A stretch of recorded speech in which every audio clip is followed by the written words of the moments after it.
So here we go, day 4 from beautiful Storyfield in Longview, Washington. Hello everybody, I'm Wes Tucker. I'm going to be bringing you today's Game 1 action between the Walla Warriors and the Everett Trojans. But before we do that, we'd like to ask you to please rise wherever you are as we honor America with the playing of her national anthem. Ladies and gentlemen, at this time, we ask that everybody please rise. Gentlemen, remove your caps as we honor America with the playing of our national anthem. Oh, say, can you see by the dawn's early light what so proudly we hailed at the twilight's last gleaming, whose broad stripes and bright stars through the perilous fight o'er the ramparts we watched were so gallantly streaming, and the rocket's red glare, the bombs bursting in air, gave proof through the night that our flag was still there. Oh, say, does that star-spangled banner yet wave o'er the land of the free and the home of the brave? So today's contest will pit the Walla Warriors against the Everett Trojans. The Warriors come in the number 3 seed out of the East, 30-19 overall, 16-2 in conference play. And the home team today will be the Everett Trojans, the number 1 seed out of the North, with an overall 35-12, 19-5 in conference play. And let's take a look at the visiting Walla Warriors lineup as presented by Dave Melia. Hitting first and playing second base will be Larry DeWitt. Second will be Josh Kutzke, the third baseman. Kalen Martin will be playing first base, hitting third. Brendan Wagstaff, designated hitter in the cleanup spot. Fuda Akuma will be catching. Colton Piha will be in right field. Sean Coffey in center. Robbie Heiberg in left, and Quentin LaFontaine will be patrolling the 6 hole today. And they will be stacking up behind Aaron Patterson. Patterson, big left-hander with a 6.55 ERA, 0-2 on the year, 7 games appeared in and started 2. And we look at the defense here behind him. We'll have Yackley, Steckler, and Tinglestead in the outfield. And from third to first, Cook, Anderson, Prater, and Cordova Smith, and O'Brien, the Iron Man back there, on the dish, catching Patterson. So warm-up pitches are just finishing. Again, last night, Walla falling to a huge loss, 10-3 to Lower Columbia College, and Everett winning in dramatic fashion in a 15-inning contest. Ended up winning 8-7 in a game that lasted 5.5 hours. Again, all games that have been broadcasted are archived. You can see them on the NWAC YouTube channel. And we're just about ready for NWAC baseball. We'll take a look at our umpires. Behind home plate, we'll have Jim Courtney. First base will be John Jackson, who umpired that marathon 15-inning game. Second base will be Tim Clippard. And Ryan Sorensen will be umpiring behind third base. So a 4-man crew for the remainder of the tournament, and we're just about ready for NWAC baseball. Patterson will settle in. Patterson also has 1 save to his credit, so has worked out of the bullpen and as a starter. And here comes Larry DeWitt, the second baseman, and we're just about ready to go. First offering is up high, ball 1, and we're underway. First pitch time is 12:04. So 1 minute early. And here's the 1-0. Outside, so quick 2-0 count to Larry DeWitt. Josh Kutzke, the third baseman, waiting on deck. Larry DeWitt, 287. Has worked a 3-0 count. I'd be perfect twice. DeWitt's also scored 36 runs, so getting on base, being able to manufacture those. As there's a 3-1 count now. That'd be you.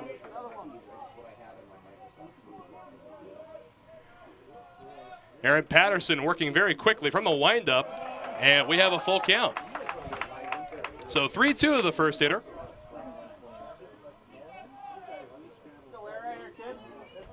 And again, wasting no time is Patterson in the windup, kicks, fires, swing, and a line drive caught at third base by Cook, and there's one away. So some cat-like reflexes out there at the hot corner as we take another look. This ball stung hard and a great leap out there by Cook. One down. And again, wasting no time, right back to work. Ball one up high. I know. Unload. And nothing keeps the defense on their toes. And behind you, as well as a pitcher working fast. 2-0 now, second 2-0 count so far in the inning that Patterson's found himself in.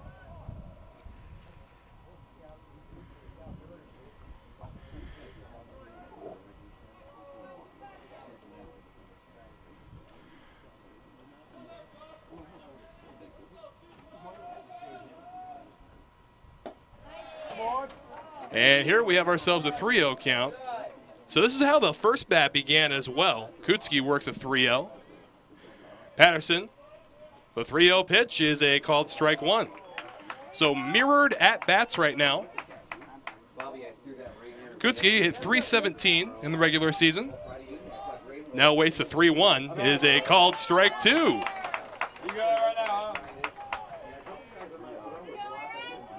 Kutzke had 16 doubles on the year, a couple of home runs, and now awaits the payoff pitch. It is outside, and Kutzke draws a one-out walk. That'll bring up Keelan Martin, the first baseman. Next batter for the Warriors, number 37, first baseman, Keelan Martin.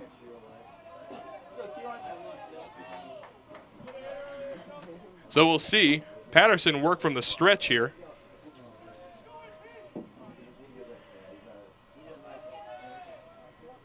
Way outside, ball one. So again, yet to have a first pitch strike to a hitter is Patterson. His first time working from the stretch in the first inning.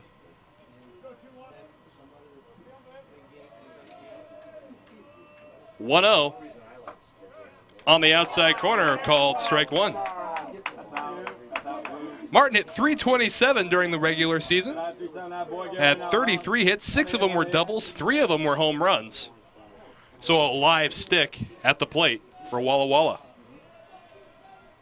The 1-1, swing, ground ball up the middle, wisely shies away from it is Patterson, and there's a double play to end the top half of the first. So no runs, no hits, no errors, and no one left on base. Setting the Warriors defensive.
Every guardsman knows the call. It has many meanings, but when it's spoken, the message is clear. Heard, understood, acknowledged.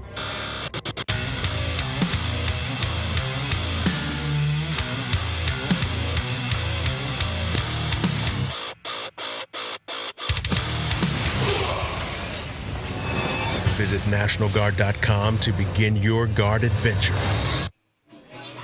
Again, live from Longview, Washington, the 2017 NWAC Baseball Championships. We've reached the home half of the first inning now.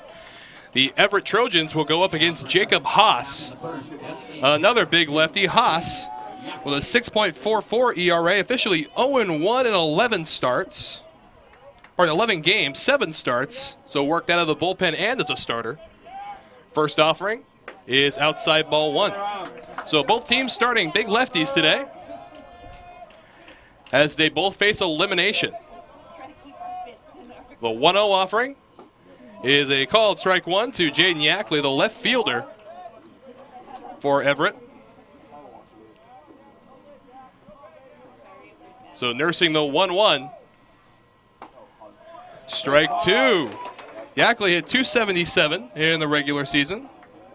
Had 8 doubles, had a triple this year as well. One of the more exciting plays in the game. 1-2 misses up and away. So count knotted up at 2 apiece here with no outs in the bottom of the first inning.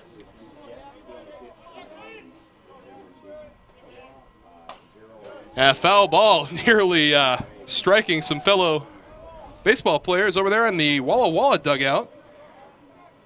Nearly hitting Jared Molna over there in the corner. So we get a look at Haas here. Another 2-2. Swing and a pop-up. Drifting foul over there by first base. It'll end up nearly taking out one of our cameras. So 2-2 if the count remains. Yackley had 2 home runs in the regular season as well and finds himself with a full count to lead off the home half of the first.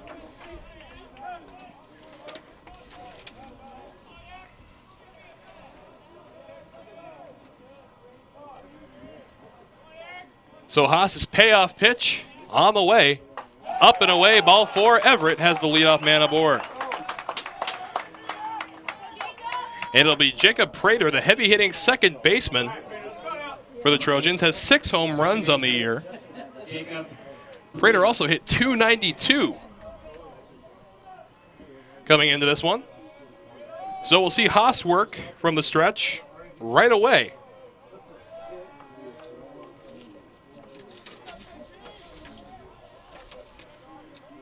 Yackley away from first. And a quick check over on him at first base.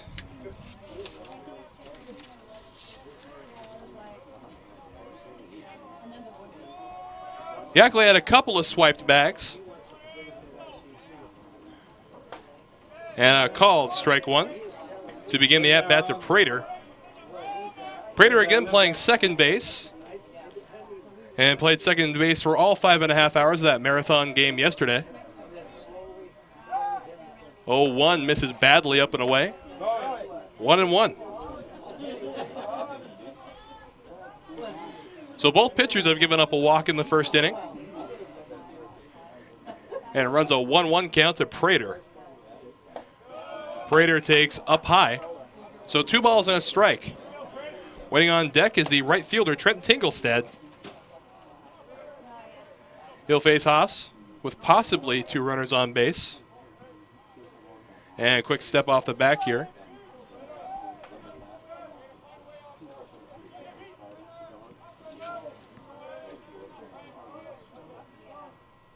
Swing, a foul ball will go towards the LCC campus. So count knotted up at 2 apiece. 2 balls, 2 strikes, runner at first base for the big lefty Haas.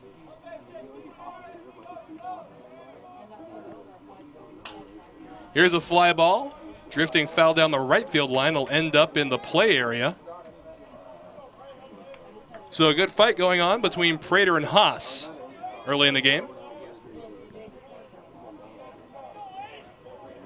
Yackley away from first base. The 2-2. Swung on, grounded to shortstop. Throw onto and it's going to be bobbled by LaFontaine. So chalk that up as an E6, and there's 2 runners on base. Just not able to come up with it. So 2 runners on base for Trent Tingelstad. Number 34, Trent Tingelstad. Tingelstad had 2 doubles in the contest yesterday. Looking to continue that today. Again, Everett winning that 15-inning game on a wild pitch. The runner at third base in the home half of the 15th. Haas working with 2 runners on base. First pitch will miss low to Tingelstad. Tingelstad 367 up to this point. Now awaits a 1-0. Haas a long look back at second base, and time's going to be called by Tingelstad in the box. Trying to keep control in the offensive category here. Calling a quick timeout. Check at second. The pitch is hit towards the hole. It's going to get through a base hit. They're going to wave Yackley around. The throw to the plate is going to come straight through, blocked. And advancing on the throw to third is Prater. So runners at the corners in a 1-0 ball game. Everett with a lead in the home half of the first. So another perfect hit placement. Shortstop was covering with a lefty hitter. And on the throw, Prater was able to take third base. First baseman, number 22, Peyton Cordova-Smith. So here comes Cordova-Smith. He'll bat with runners at first and third base. Haas's first pitch, outside, ball 1. Cordova-Smith hit 377 during the regular season, the highest average on the Everett team. Check in over at first base, see if they could get Tingelstad.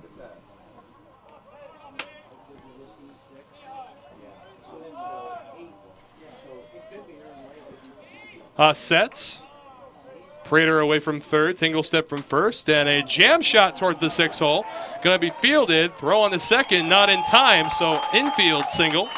And an RBI for Cordova-Smith.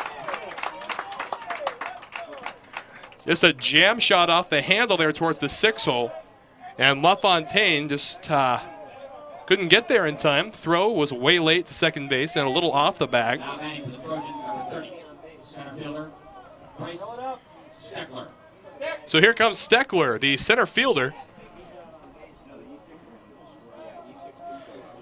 Steckler, a 287 hitter up to this point.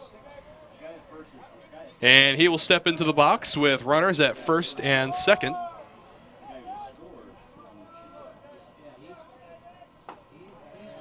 Called strike 1 from Haas. Trying to get settled back in here.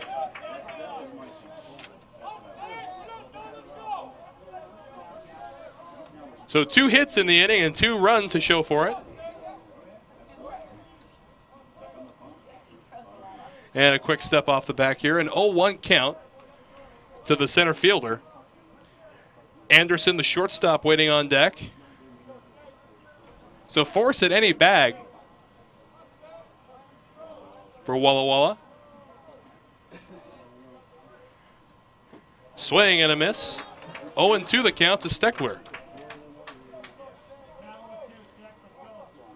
Steckler had 9 doubles on the year, a couple of home runs as well. Overall 48 hits. As he'll look to tack on another run.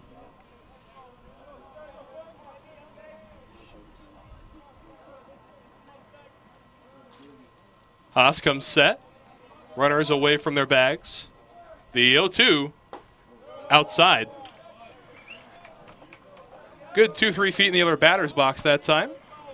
That's where you want an 0-2 pitch to go, though. You want nowhere near the strike zone. See if you can get him to chase something. So a 1-2 from Haas. Swung on and popped up, will go foul. Leaves the yard in the opposite direction you want it to. So set up 1 and 2 again.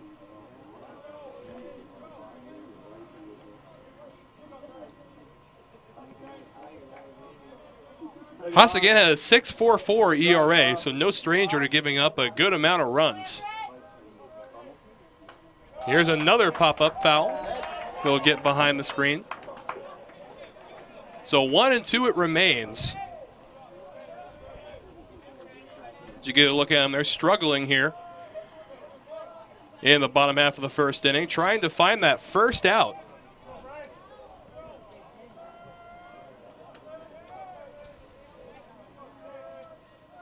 And Haas will step off. Waiting on deck, the shortstop, Nick Anderson.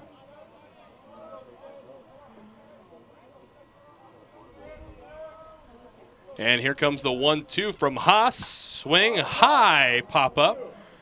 Shortstop LaFontaine looking for an infield fly rule is in effect, says home plate umpire Jim Courtney.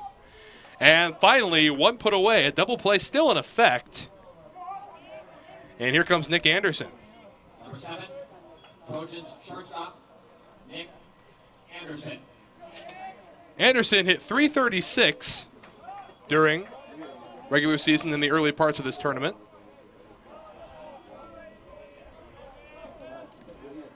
First offering, swung on, beaten softly down the third baseline. And we'll go foul. So 0-1 your count. Always good to get that first pitch strike in when you're struggling. Gain a little more confidence. 0-1 on the way from Haas. Bounces in the dirt. So 1-1 with 1 away. 2 runners on base. Those being Tinglestead and Cordova Smith. Bring your aunt sauce. Bring your aunt spray. I just smashed one. So the 1-1 swing, another pop-up will go behind the screen. So Haas in the driver's seat here. 1 ball and 2 strikes, 1 away. You got to try to nibble at the corner here, get him to roll over something into the inning-ending double play. That's what Haas is going for. The 1-2, up and away. So 2-2 the count.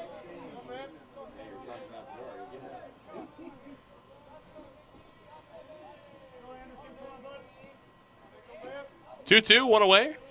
2 on base. 2-2 offering. Swung on and missed. Down goes Anderson.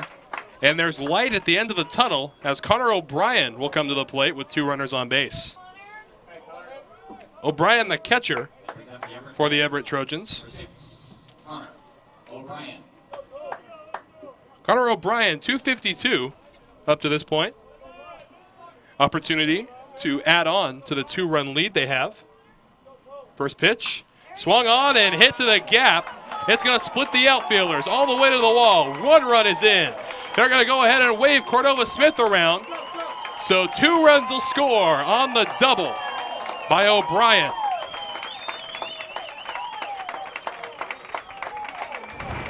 We get another look here. Great contact. Line drive. Just splitting the outfield all the way to the wall there. So a clutch double and now a 4-run lead for Everett. Courtesy of their Iron Man behind the plate. Number 13, outfielder Daniel Head. And here comes Daniel Head, the designated hitter. Runner in scoring position for him. He'll swing through the first pitch. Looked like an off speed that ran low and away. 0-1 the count.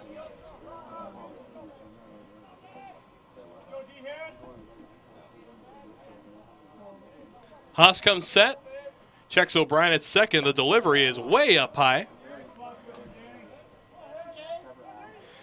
Good reactions from Ikuma to get up there.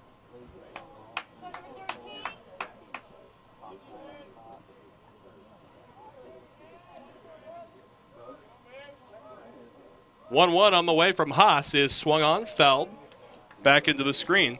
So Haas in the driver's seat here. The 1-2 count. Again, O'Brien responsible for 2 ribbies. Half of the score right now.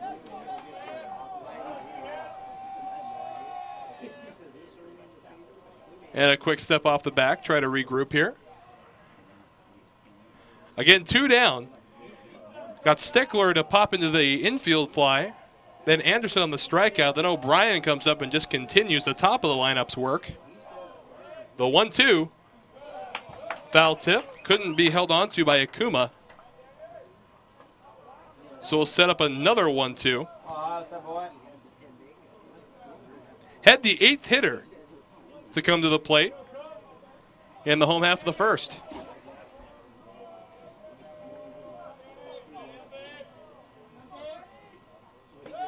Nowhere close that time. So 2-2 with 2 away.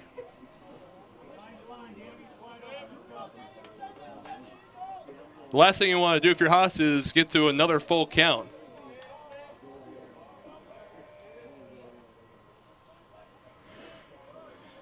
So here comes the 2-2 offering. Haas from the stretch, swung on, grounded softly to first base, handled by Martin, and the inning finally over as 4 runs come across on 3 hits, 1 error in the inning, and 1 runner left on base.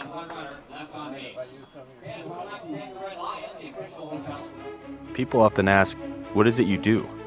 I'm an Idaho Army National Guard soldier.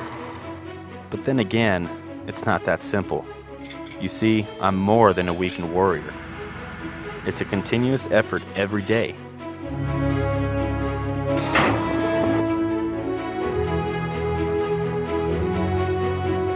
Yeah, there's extremely long hours, but it's worth it.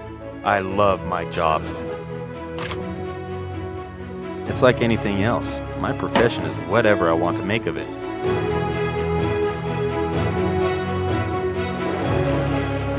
I get to do the incredible things most people dream of. The men and women I serve with are dedicated to being a premier force. It's amazing when you see my entire unit work together. When push comes to shove and we receive that order, we put steel on target.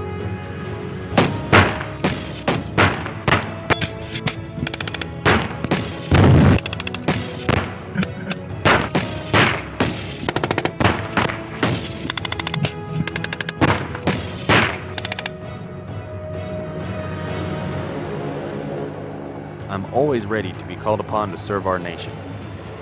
But in the meantime, I train.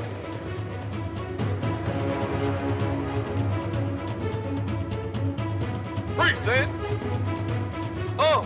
I serve and protect my neighbors while defending their right to freedom. I'm an Idaho community asset that stands among our citizens. The boundaries I once thought I had are continuously tested and broadened. So there you have it. People will not always know who I am or what I do. But that's all right, because I do.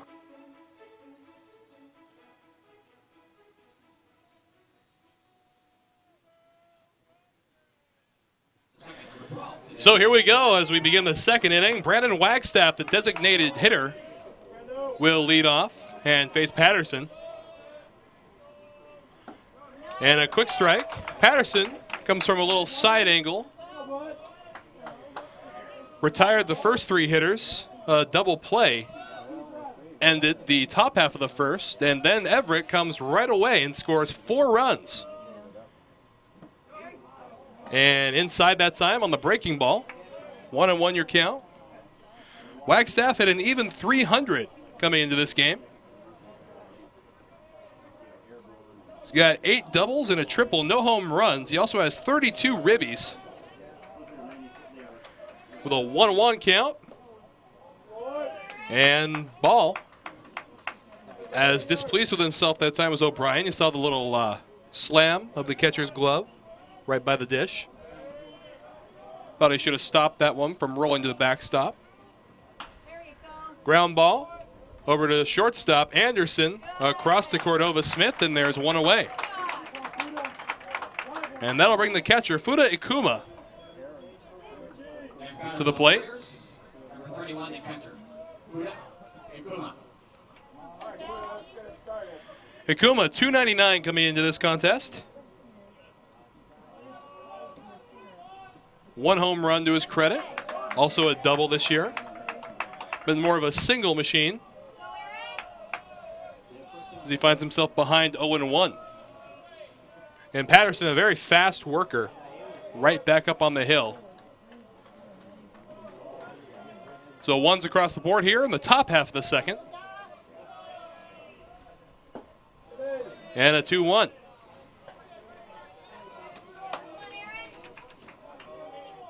Patterson, we mentioned, had 11 innings pitched. Started 2 games, ended up 0-2. So he finds himself behind in the count 3-1. Patterson has walked a hitter today. Back in the first inning, it was Kudzki. And he'll walk Ikuma to bring up Colton Piha, the right fielder. So again, similar to how the first inning started, got the first out quickly and then gave up a base on balls. Colton Piha. Piha, 281 coming into this game. He'll swing with a runner at first base.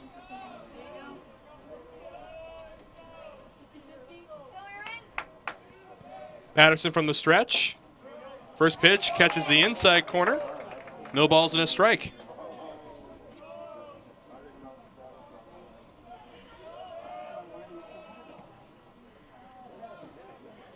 Patterson from the stretch, a lefty, not a one-way lead out there at first base as he grabs a swing and a miss on a diving ball there.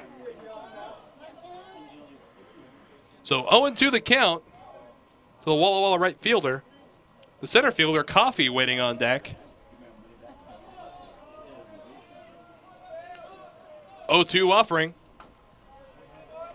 Staying alive is Piha. Just able to get a piece of that one. Again, this is a loser-out game. The winner will face either Lynn Benton or Lower Columbia College. Oh, pardon, Lane. Lane College or Lower Columbia College. Ground ball to shortstop. Second relay to 1 is going to be over the head of Cordova Smith. And coming back and safe at first. So a fielder's choice. Piha will reach. So we take another look here. Relay to first base, just a little high. And taking a quick round out there and having to dive his way back to the bag just safely. So Piha will reach on a fielder's choice. And here comes Sean Coffey, the center fielder.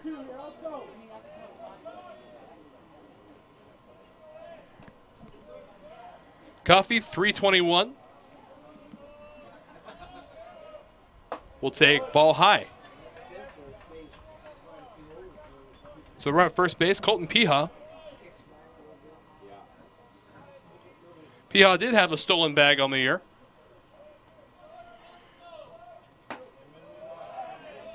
And now Patterson finds himself behind in the count, 2-0.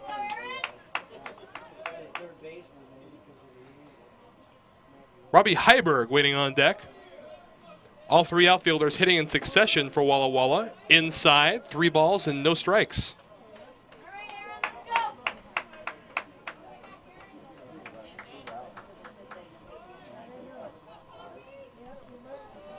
Anybody want a water or coffee? 3-0 on the way. Is a ball. So a 4-pitch walk issued after the fielder's choice. And here comes Robbie Heiberg. So the Warriors are threatening with 2 away here in the second.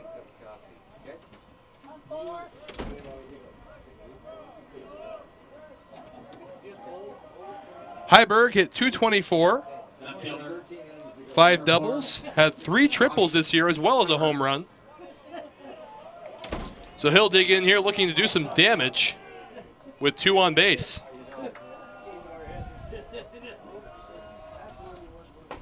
We'll take called strike one on the outside corner. Patterson brought his can of spray paint here, getting those corners.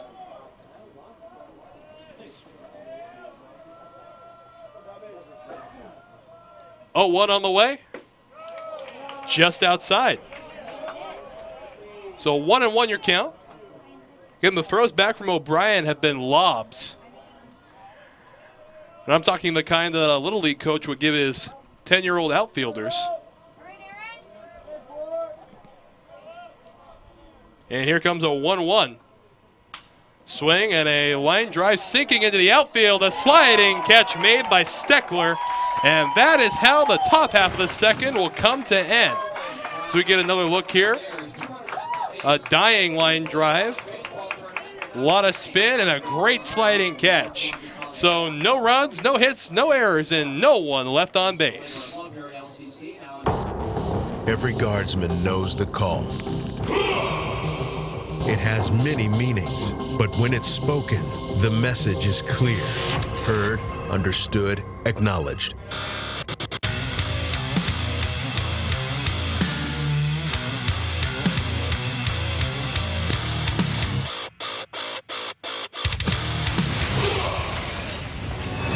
Visit NationalGuard.com to begin your Guard adventure.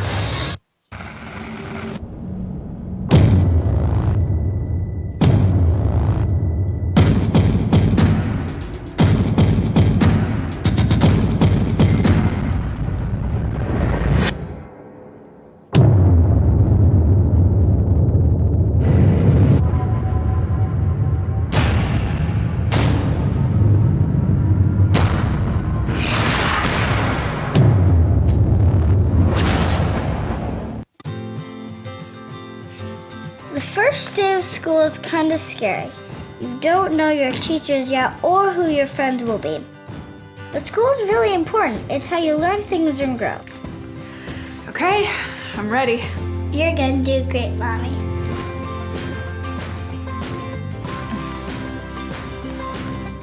For you.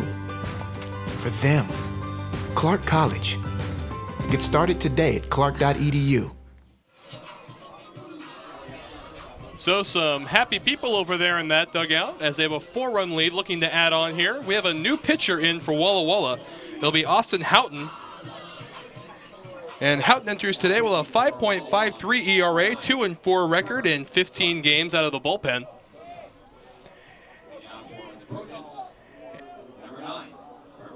And Trevor Cook will lead off. 9-1-2 due up for Everett. And a called strike one.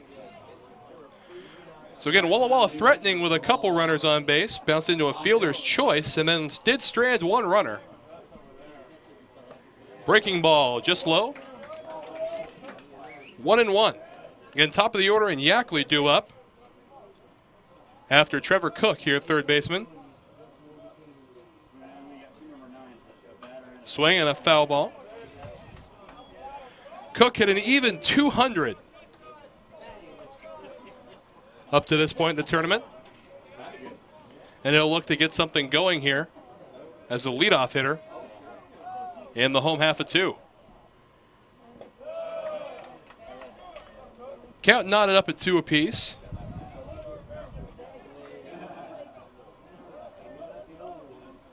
Houghton walked 11 people during the regular season.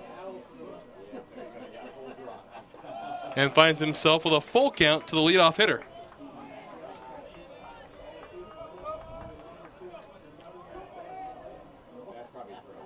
Opponent's batting average against him was .275. And the payoff pitch is swung on and a high fly ball to left field. Heiberg ranging a long way to his right and put it away for out number 1. And here comes the top of the order, and Jaden Yackley as we get another look here. A lot of ground covered out there by Heiberg to put it away. But when all is said and done, it looks good in the book. So 1 away, home half of 2. And here comes Jaden Yackley, who is 0 for 0 with a walk. Ball one. He walked to lead off the game for Everett and later came around to score the first of 4 that came around to score in the first inning. Swing and a miss. Count knotted up at 1. So 1-1 with 1 away in the home half of the second inning.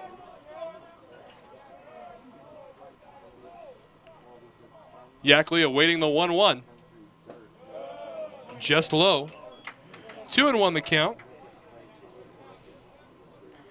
Houghton looking for a quick inning, get Walla back hitting. They had something going, but couldn't capitalize in the top half of 2. 3-1 the count. Yackley does have a couple of home runs, so we may see a bigger swing from him here, especially with Everett leading 4-0 early going. Houghton from the stretch. And a called strike 2. Yackley thought it was ball 4. He had thrown the bat over to the Everett dugout, and now he has to have the embarrassing walk back.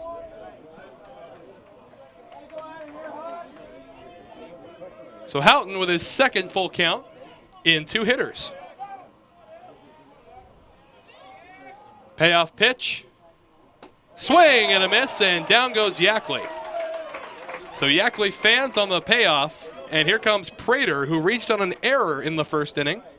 Now batting for Everett, number 8, second baseman, Jacob Prater.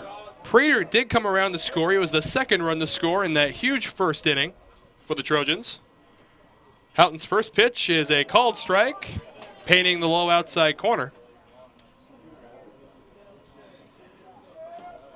Prater with 6 home runs up to this point will swing and miss at the fastball. So 0-2, Houghton in the driver's seat.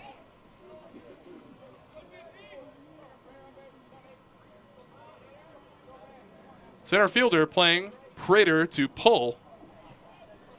Everyone else playing straight up. And just outside, wanting that one was Akuma, long frame. So very close indeed. Count ends up 1-2, and here is his response. Hang the K backwards, strike 3 called, got him looking, and Prater can't believe it. 1-2-3 for the Trojans in the bottom half of the second. No hits, no Warrior errors, nobody left on base.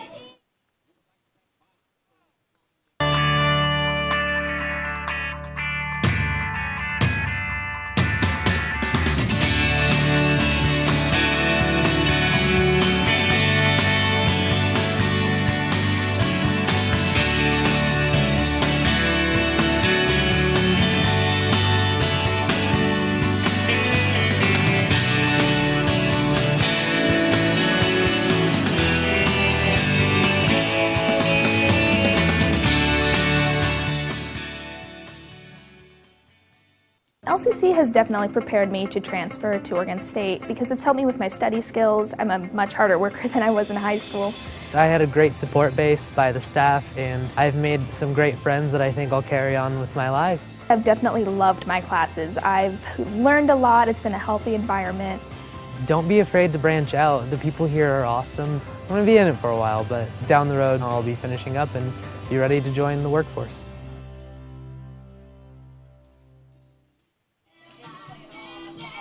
And we'd like to take this time to remind you today's game brought to you by the U.S. Army. Looking for a challenge? Push yourself further. It begins when you enlist as a soldier in the U.S. Army. You'll be trained in one of more than 150 career fields and can even earn money towards college if you qualify. To find out more, visit your local Army recruiter or log on to goarmy.com.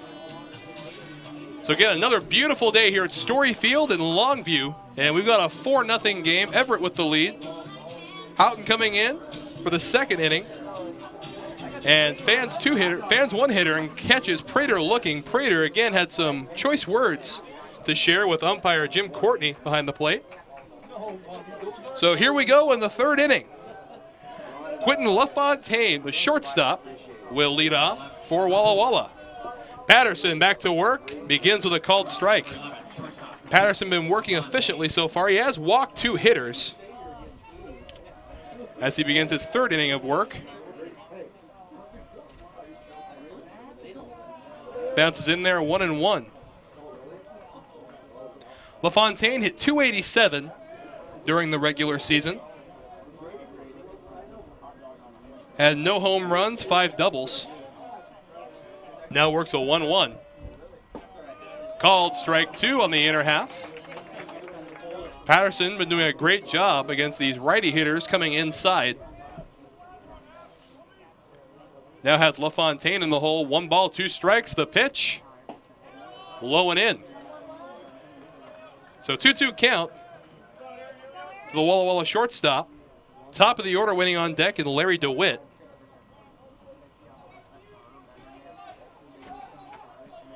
The 2-2 offering. Swung on, the ball slicing foul. Will hit one of the poles out there and end up in the bark. So we'll set up another 2-2.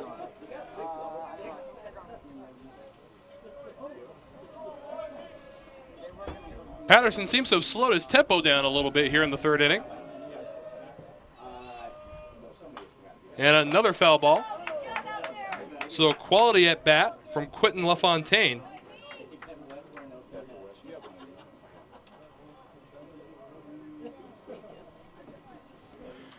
Two and two.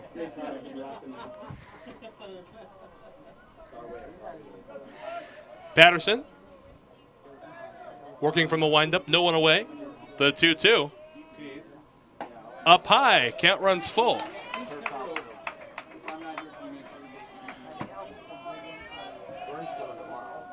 So this will be the 7th pitch of the at-bat to LaFontaine.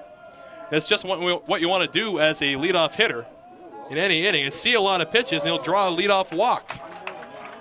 So LaFontaine reaches base, and here comes the top of the order, Larry DeWitt, who is 0 for 1. He lined out to 3rd to begin the ball game. Back to the top of the order, second baseman number 1, Larry DeWitt. So DeWitt will settle back in. DeWitt again, a 287 hitter. Takes a called strike 1 on the inside corner.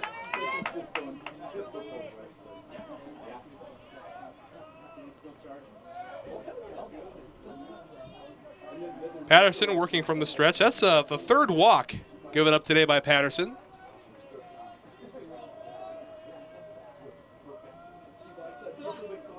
Swing at a high pop-up, shallow right field, ranging to his left and putting it away is Tinglestead, and there's 1 away.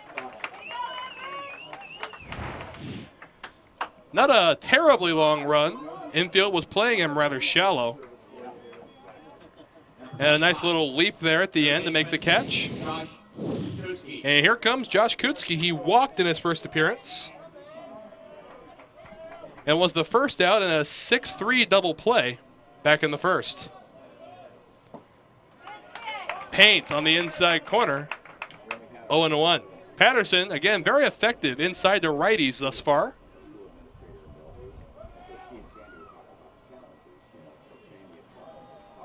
Runner at first base, LaFontaine. Swing, high pop-up, will get out of play. LaFontaine did have a couple of stolen bags, so he is a threat to go, but we have a lefty on the mound. So probably being a little more timid on the base paths today.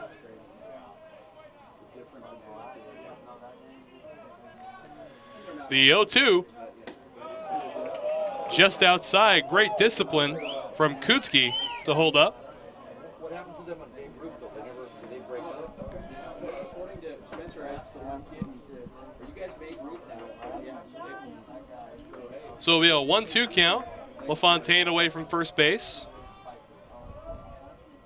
A little bit of a shorter lead than we've seen him take so far in this tournament.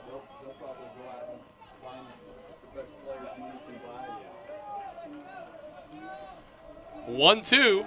Instead, we'll have a pickoff throw over at first base. See if they can get LaFontaine sleeping. They will not. LaFontaine, again, did have 2 steals on the year.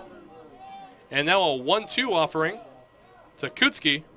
Bounces. It's going to be chested up, getting away from O'Brien.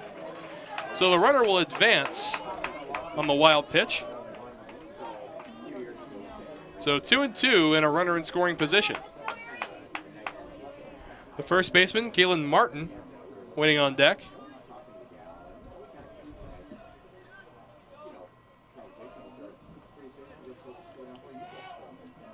2-2 offering from Patterson. Swung on, chopped to shortstop. They're going to try to get him at third base, and they got him. So a poor base running decision by LaFontaine. And a runner is taken out of scoring position on the fielder's choice on the 6-5 putout. And there are 2 gone. So Martin comes up, hit into a double play in his first at-bat.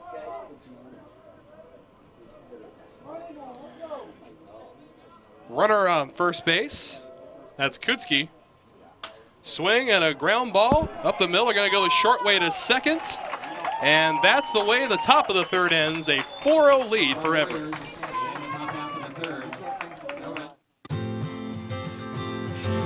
The first day of school is kind of scary. You don't know your teachers yet or who your friends will be. But school is really important. It's how you learn things and grow. Okay, I'm ready. You're gonna do great, Mommy.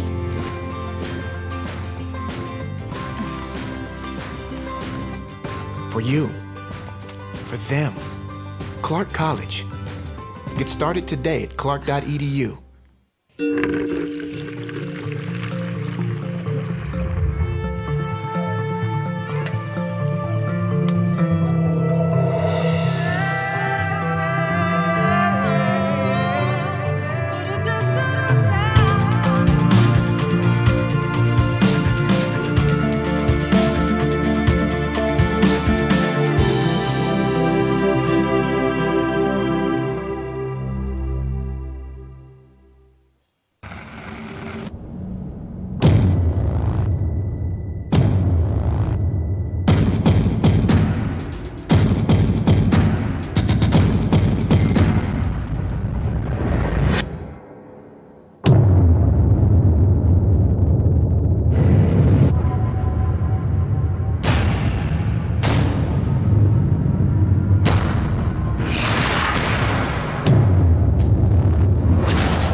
So here we go to take a look at our scoreboard. We're in the home half of the third inning. A 4-0 lead for the home team. That's Everett. They have 3 hits. And first pitch will bounce in for ball 1. This is Tingelstad. He's 1 for 1 with an RBI on the day. And he'll try to get something going here. Looks at strike 1. And Houghton came in. Had a perfect inning in the second. Swing and a miss. 1 ball, 2 strikes. Nasty pitch there. Started low and broke even lower. So Tingelstad in the hole. 1 ball, 2 strikes.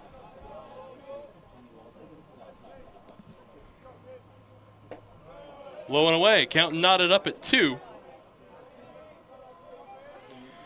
Again, it'll be 3-4-5 due up for Everett here in the third. Swing and a lazy line drive, and deciding not to make the diving attempt is Heiberg. So it's the second single of the day for Tingelstad. That's going to bring up the first baseman, Peyton Cordova-Smith. Had a jam shot single through the 6 hole. And an RBI in his last at-bat. Also has scored. And that's the first hit given up by Houghton. And ball 1, low and away. Cordova-Smith again with the highest average on the team at 377. Will take ball 2. So dangerous count here for Houghton, a very good hitter in Cordova-Smith. Cordova-Smith had 26 doubles in the regular season.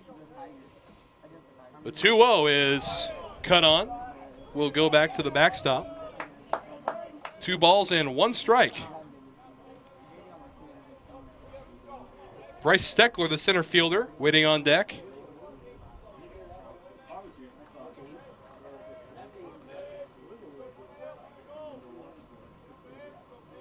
Two 2-1. Runner goes from first and decides against it. It's like he may have stumbled a little bit trying to get his jump.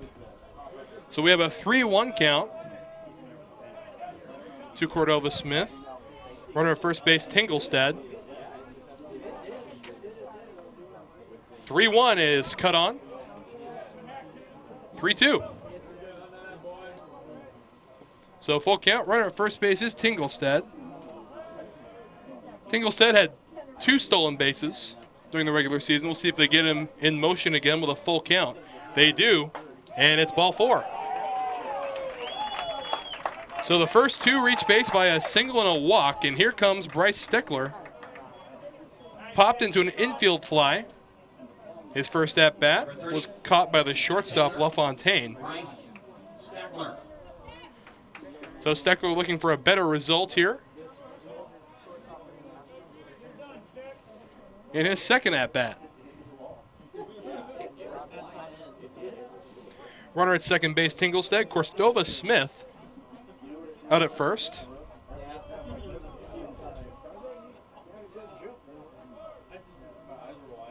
First pitch to Steckler is a fly ball, not very deep out in center field. Coffey puts it away. Runner will hold up at second. So a routine out. 1 away, and here comes Nick Anderson, the shortstop.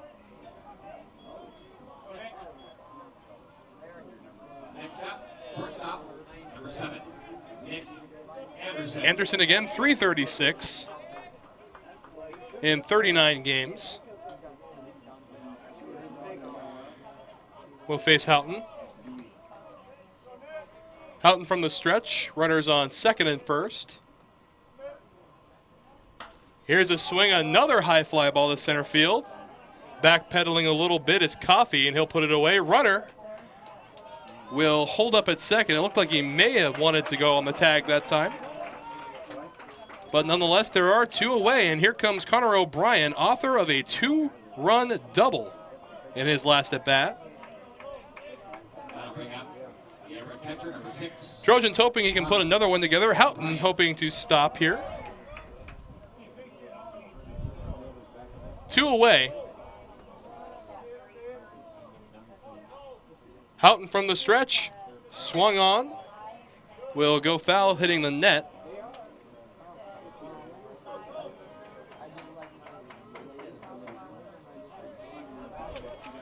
O'Brien again, 252. That double was his 6th of this year. Breaking ball, breaks a little late, and it's called a ball. So 1-1, 2 runners on base.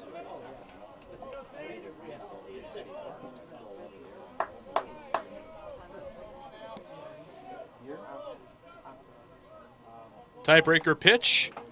Swung on and fouled off the face mask of Ikuma. Jim Courtney making sure he isn't seeing stars out there. So 1 ball and 2 strikes is your count. With 2 away, 2 runners on base.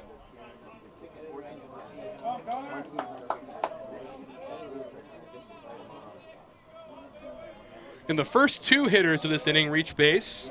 A single from Tinglestead and a walk from Cordova Smith.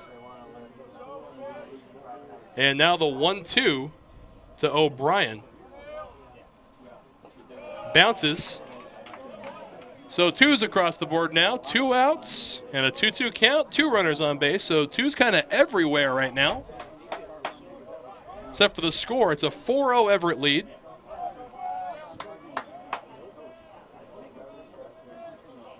Houghton comes set. Gives a quick look back to Tinglestead. And a ground ball up the middle. It's going to get through. Center fielder Coffey is just going to bring it into a cutoff man. So an RBI single, the 3rd RBI for O'Brien. Just past the mound, a great piece of hitting with 2 strikes. Is putting the ball back where it's pitched. And that's the 3rd RBI of the day for Connor O'Brien. And here comes a designated hitter, Daniel Head. Grounded to first base to end the rally in the 1st inning. So a 5-0 lead for Everett. And the first pitch will miss low and inside.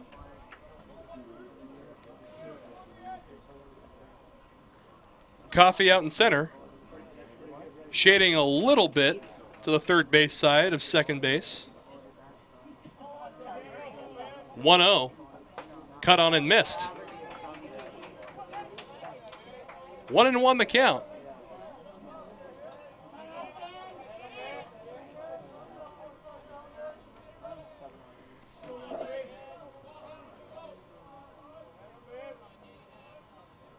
Checks the runner at second.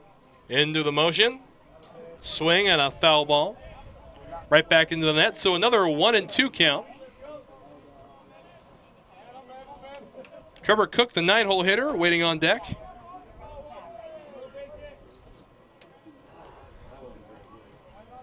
Runners on base are Cordova Smith and O'Brien. 1-2. Swing and a miss. Strike three. The side is retired, but not before another run comes across in the bottom of the third. Originally, I came to C of I specifically for baseball. And once I got here, I realized that C of I was a lot more than just baseball. The student-faculty ratio here is unbelievable. That was really where I realized that C of I was different than my old school that I transferred from, and really any other school. I had one teacher spend about 5 hours with me in 2 days on individual work, and I've never had a teacher, even in high school, take the time to do that for me. I'm Sam Grice, and that's why I chose C of I.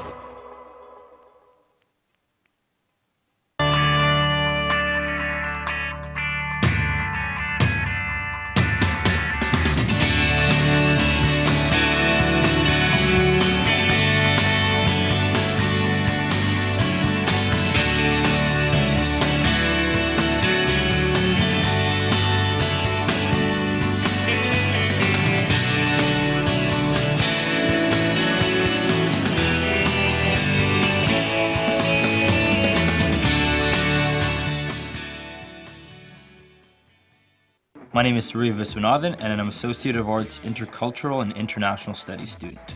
I came to Douglas for the baseball program. I had no clue what I wanted to study, but I wanted to play baseball, I knew that. So when I came to Douglas, I joined the Student Ambassador program, and I met some key individuals who actually helped shape my future. With their mentorship and guidance, I realized that I wanted to be a diplomat for the United Nations. So I know there's a lot of pressure into becoming a diplomat, but I feel I'm ready for that because Douglas has prepared me. It's given me the tools I need for my future. Today's game also brought to you by Olympic College, nationally recognized by the Aspen Institute as a 2015 Top 10 community college because our programs help students earn good-paying jobs. Get busy learning at olympic.edu. So we got a look at Prater out there, giving a quick little high five to Anderson, the shortstop, and we're about ready to get going.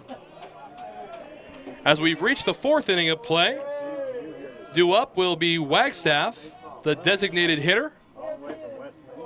And pitch will miss inside. Patterson out for his fourth inning of work. Has yet to give up a hit, but he has 3 walks on the day. And the 1-0. Swing and a soft grounder to the shortstop. Anderson across to Cordova Smith, able to keep his foot on the bag, and there's one away. So good discipline from Cordova Smith on the back end of this play. She get a look here. Throw. Brings him a little up the line and just able to keep his toe on the bag. Cordova Smith. Fantastic work all around. So Fuda Ikuma will take strike one. He walked in his first plate appearance and was part of a double play in the second.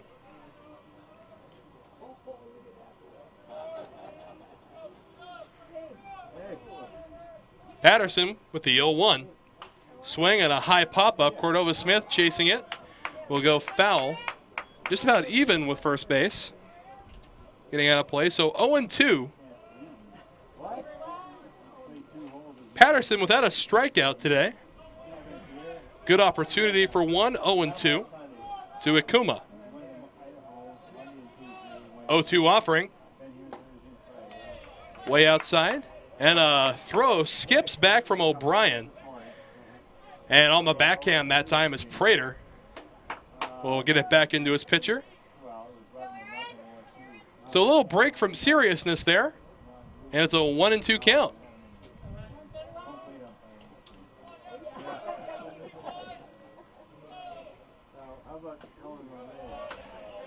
Good emergency hack there.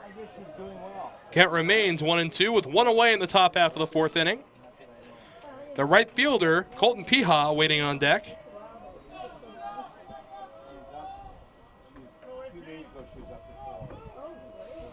Patterson with the 1-2. Outside and high. So count evened up, 2-2.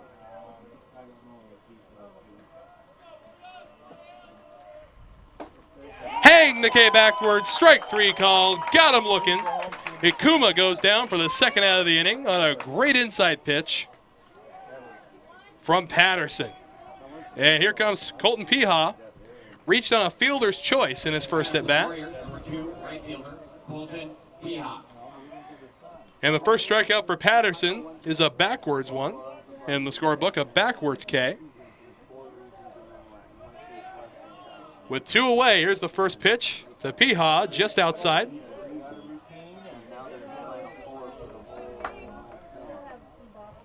And Piha reached on a fielder's choice. Patterson so far has been getting those corners. And here's a line drive into center field, and it's not going to hang up long enough. It's going to get by Steckler. Steckler chasing it to the wall. Piha on his way to third. The relay comes in. Prater will hold on to it. So with two away, a runner at third base, and I would imagine it would be a single and an error allowing Piha to reach third. And it will be a single and an error. So runner 90 feet away from scoring for the center fielder, Sean Coffey.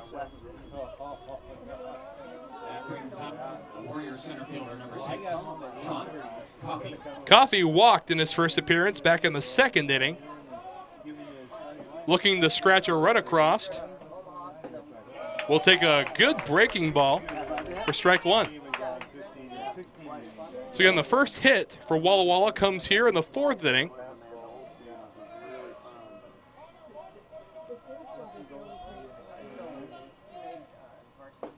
Back-to-back breaking balls, and it's 0-2 to Sean Coffey. Should we get that far? Robbie Heiberg waiting on deck. So you got to look at the artificial turf on that mound. Very solid out there. Good elevation, too. A fantastic place to play. 0-2. A third breaking ball jams him. Will go foul. Just able to get some contact on the handle that time as Coffey.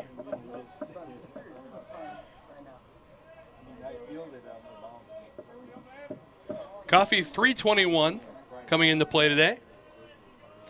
Finds himself in the hole 0-2 with a runner 90 feet away. Another breaking ball check swing. And it looks like they aren't going to appeal, and there will be a late appeal, and no, says Ryan Sorensen down there at third base. So Patterson still way ahead here. 1 ball and 2 strikes, 2 away.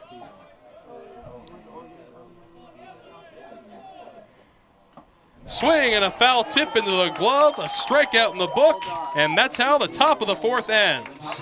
1 runner left on with 1 hit, no runs, and 1 error. When you first visit Seattle Pacific University, it's easy to fall in love with the campus. But just ask one of the students. There's something different about SPU, a place where faith, service, and academic excellence meet. And it's the only private university in the Pacific Northwest to make the latest U.S. News and World Report Best National Universities list. This is Seattle Pacific University. I remember the moment clearly. I'll never forget that moment. As long as I live. I realized at that moment, when we first saw the damage, these people really needed us. And I was going to make a difference, right here in my community. Together with local responders, we cleared trees and collapsed walls. We had to get to the family trapped beneath. As a citizen soldier, I made a difference. Be there for your community at NationalGuard.com.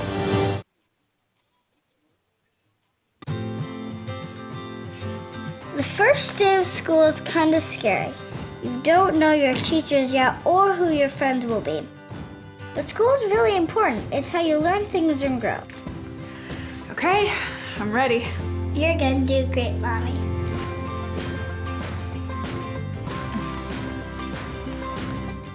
For you, for them, Clark College. Get started today at clark.edu.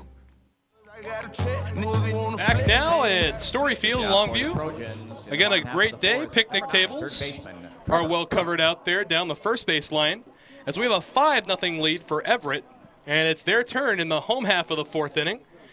And it'll start out with a called strike. Houghton back out there for his 3rd inning of work. And again, in that last inning, Everett did have an error. They had 19 consecutive errorless innings before the last one. As Cook finds himself in the hole, 0-2. He flew out to left field in his first at-bat. Looking to get something started, hopefully add to this lead for Everett. And bouncing in the dirt is the 0-2 pitch. So 1 ball and 2 strikes.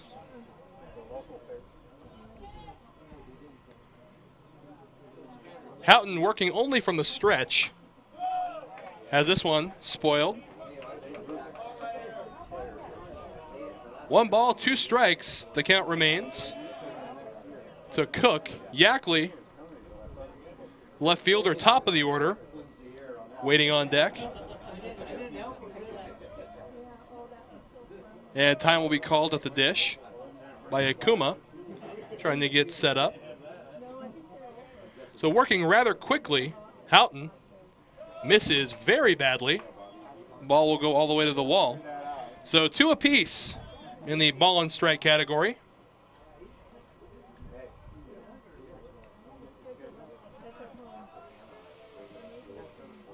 The 2-2 bounces in there, counts full.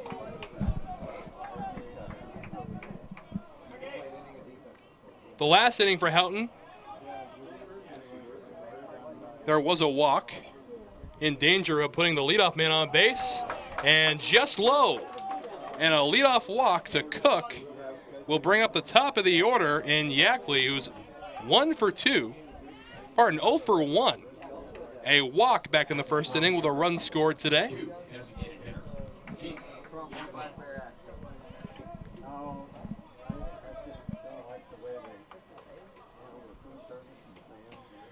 So Yackley will dig in.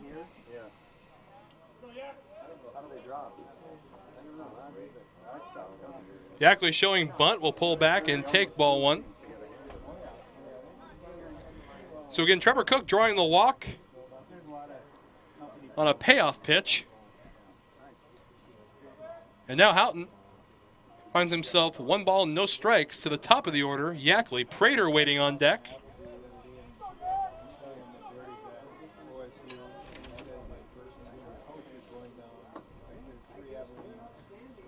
Yackley, 277.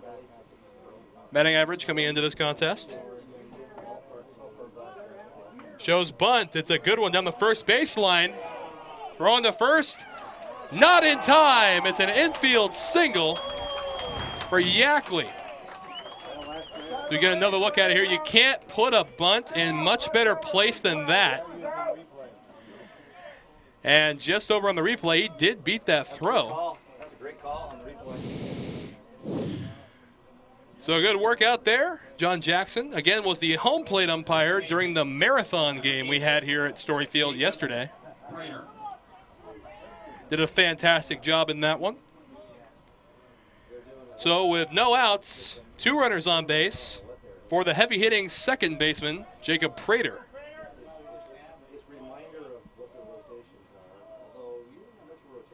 Prater's first offering shows bunt. It goes down the third baseline. Picked up by Kutski. Throw across in time. So 1 away that time on the bunt. But 2 runners move into scoring position on the sacrifice. And that was another very well-placed bunt. Both of them in dangerous zones. A great play over at third base by Kutski. Across to Martin for the first out of the inning. Number 34, Trent Fingelstad. And here comes Tinglestad, the right fielder. will get an opportunity. Had 2 doubles, as we mentioned yesterday. First pitch is fouled straight back.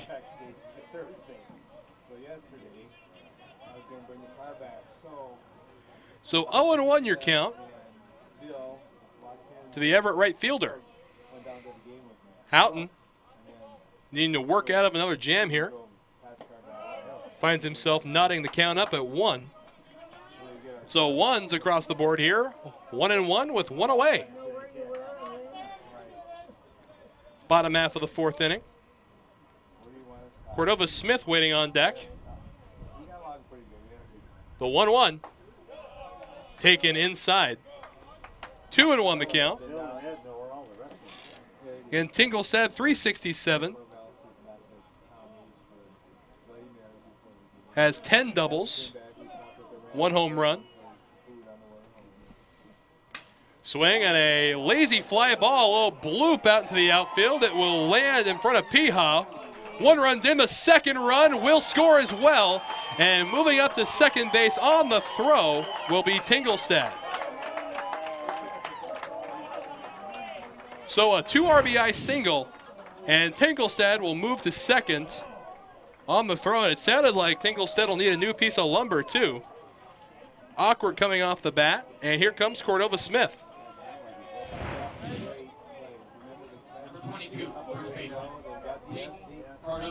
Cordova Smith is 1 for 1 with an RBI single today and a run scored.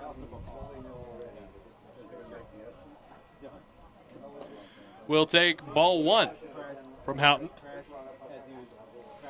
Still only 1 away. Another runner in scoring position for the meat of the Everett order. The 3-4-5 hitter. The 1-0 is taken, ball 2. And you can hear some of the displeasure being expressed by the Walla faithful. 2 balls and no strikes.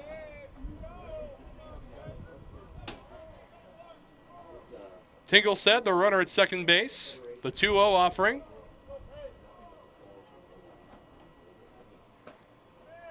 Is a called strike on the outside corner. 2 balls and a strike to Peyton Cordova Smith. Waiting on deck, Bryce Steckler.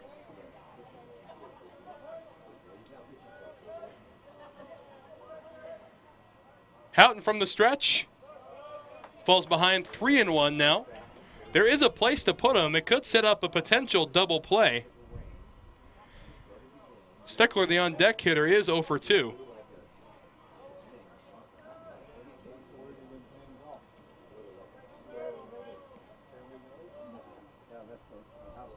(3-1) swung on, fouled away. So the count runs full to Cordova Smith. Cordova Smith, a very patient hitter, had 29 free passes during the regular season. Got his 30th back in the 3rd inning. And here's the payoff pitch. Hang the K backwards, strike 3 called. Got him looking, and there are 2 down. So big out number 2, and here comes Steckler, who's 0 for 2 with a pop out and a fly out. So Houghton will try to end this inning as 2 runs have come across.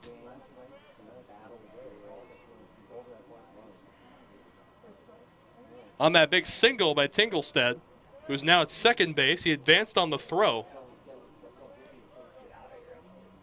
Swinging a high fly ball, deep left field. Chasing it back is Heiberg. At the wall, it will go foul. Boy, that had the distance, but it is well fouled off down the left field line. Steckler just ahead of it. So long, strike 1. 0-1 with 2 away. Tinglestad still hanging out there at second base. You see him on your screen.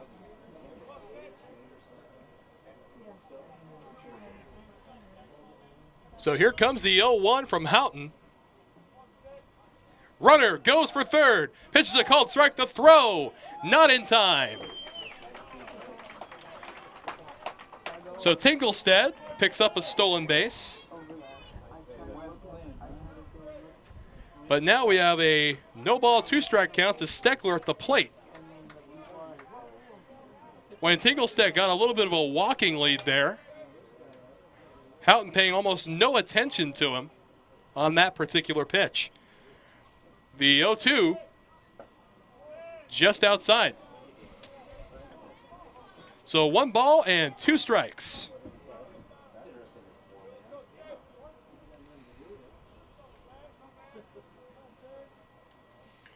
From the stretch, bounces in the dirt.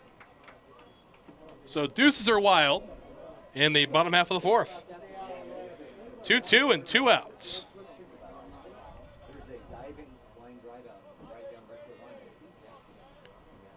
Houghton set. The 2-2.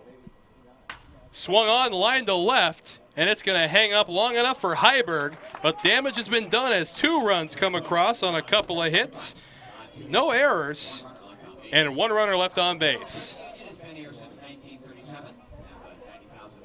Seattle Pacific University is a premier Christian university where each year 4,000 students catch a vision for making a difference in the world.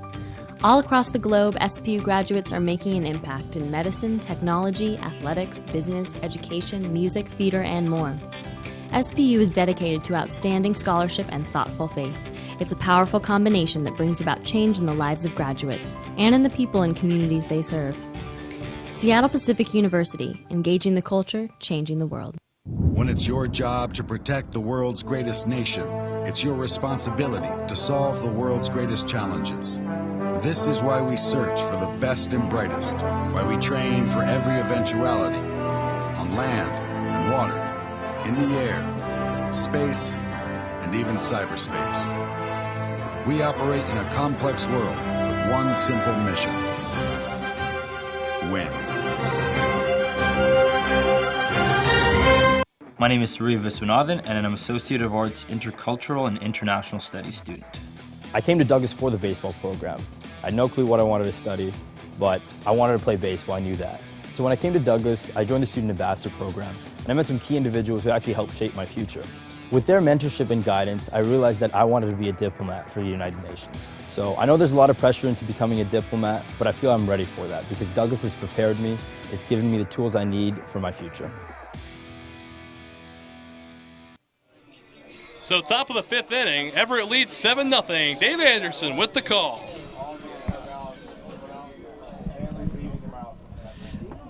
All right, thanks, Wes. Good to be back here on the headset. Dave Andrew with you here from Story Field. 7-0 Everett, as Wes mentioned, as we go to the top of the 5th inning.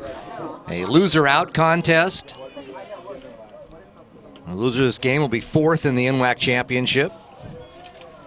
When Walla Walla, which had the 2 big wins early in this championship, 10-3 over Lynn Benton and 7-1 over Columbia Basin.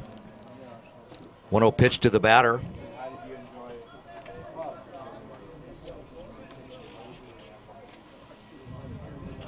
It's Robbie Heiberg at the plate. It's set here, 1-1 count.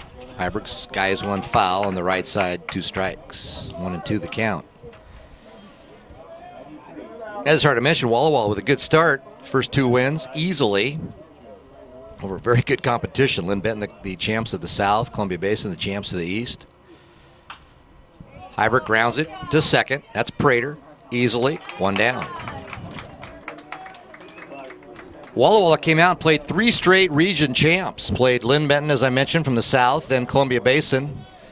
Their fellow team from the East won both those games 10-3, 7-1 respectively. Ran into the buzzsaw, the home team, Lower Columbia, last night. Lower Columbia just jumped all over Walla Walla early, got up 13-0 and won 13-3. So the Warriors now trying to battle back here in the losers bracket, and they got a lot of work left to do.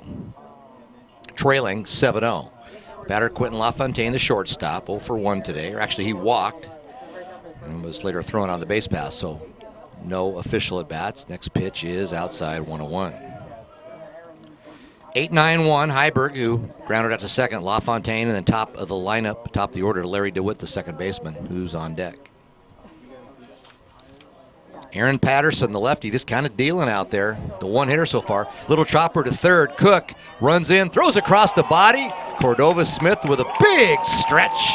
And diving LaFontaine is out at first base. Here's your replay. You see that chopper slowly.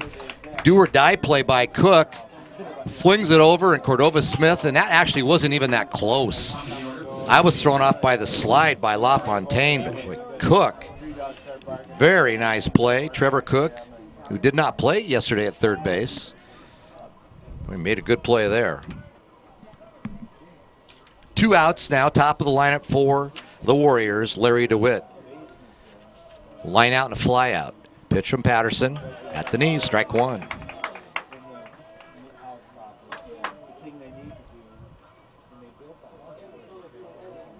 Patterson just 8th appearance this year, his 3rd start. And he is giving Coach Levi Lacey, boy, a great start here. Now 0, check that, the first was ball 1, now 1-1 count on DeWitt. Pitch, line foul, out of play, 1-2. Again, Patterson, 6.55 ERA, 0-2 record, 8th appearance, 2nd start, or 3rd start. He does have 1 save. Only 11 innings pitched coming into this game, and he's in the 5th here and just strolling. 1-2 pitch low, 2-2. I probably just put a jinx on him there. It's always fun in this championship as the tournament as it goes on. You get deep in your pitching staff to see guys like Patterson, who not a top of the lineup guy, come in and strike 3, and he's through 5 on the 1 hitter. We'll talk a little bit more of that in a second. We're through 4.5. Our score here: Everett 7, Walla Walla 0. LCC has definitely prepared me to transfer to Oregon State because it's helped me with my study skills. I'm a much harder worker than I was in high school. I had a great support base by the staff, and I've made some great friends that I think I'll carry on with my life. I've definitely loved my classes. I've learned a lot. It's been a healthy environment. Don't be afraid to branch out. The people here are awesome. I'm going to be in it for a while, but down the road I'll be finishing up and be ready to join the workforce.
We go to the bottom of the 5th inning. Walla Walla with a new pitcher. Dimmick Wood, freshman out of Boise. Well, replace Houghton, who had come in relief of the starter Haas.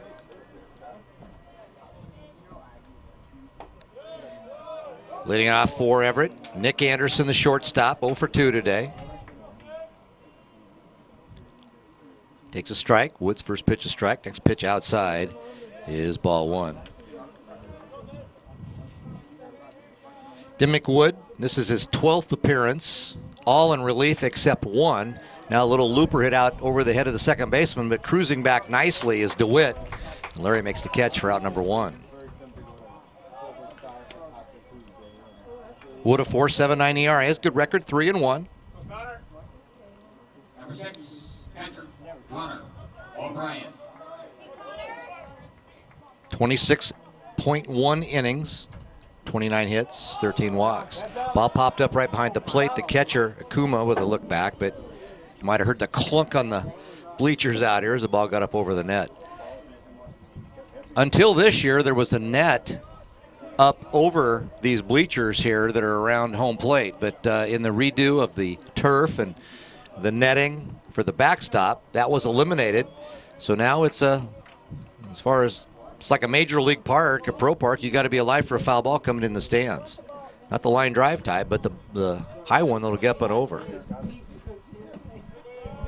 1-1 pitch, a little low, 2-1 the count on Connor O'Brien, the catcher. O'Brien, nice day, 2 for 2, a single and a double. Pitch, chopped towards the shortstop, couple hops, picked up there by LaFontaine, easy play. O'Brien hustling down, makes it close, but he's retired 6-3. 2 outs quickly here for Everett in the 5th. Daniel Head, the designated hitter, will step in.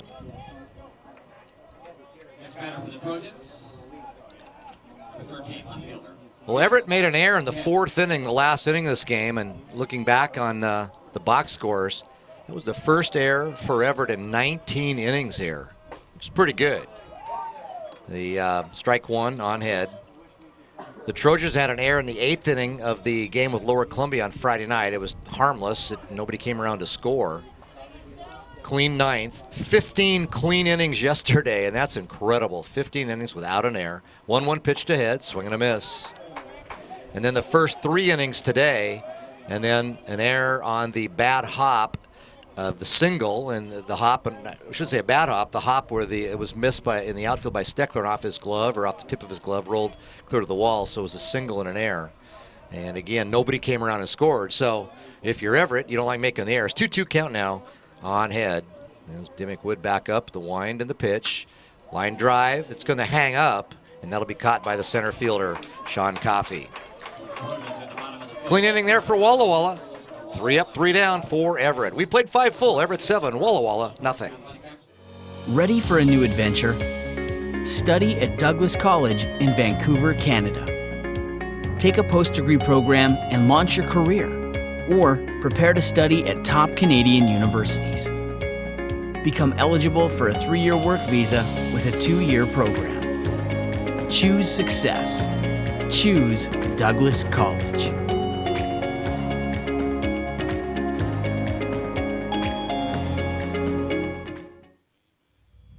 Look, baseball's a numbers game. A 570-foot home run at age 15, 31 homers in 66 games, first front cover at 16, #1 overall draft pick, majors at 19.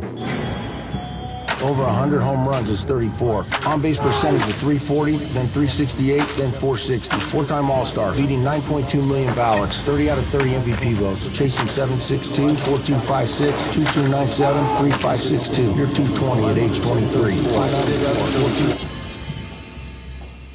But kid, just remember, no number sounds as good as this.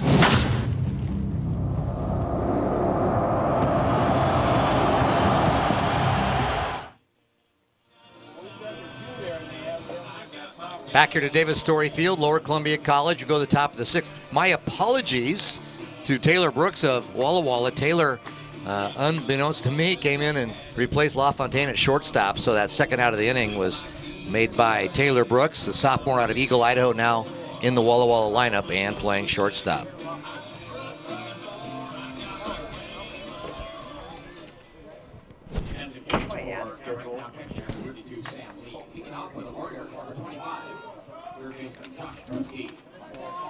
Kutzke, Martin, Wagstaff trying to get some started for Walla Walla. First pitch to Kutzke from Patterson is outside. Ball 1. Okay, this is game.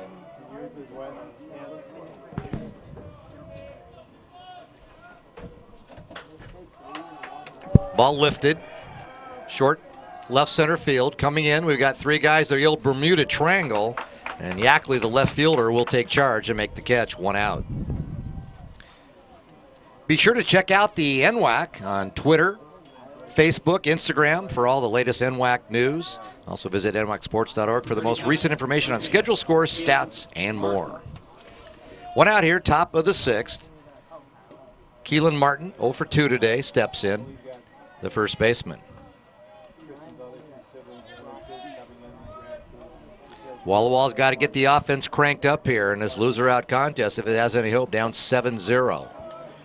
And the way Aaron Patterson is dealing, the lefty, although he's 2-0 here on Martin, that will be difficult.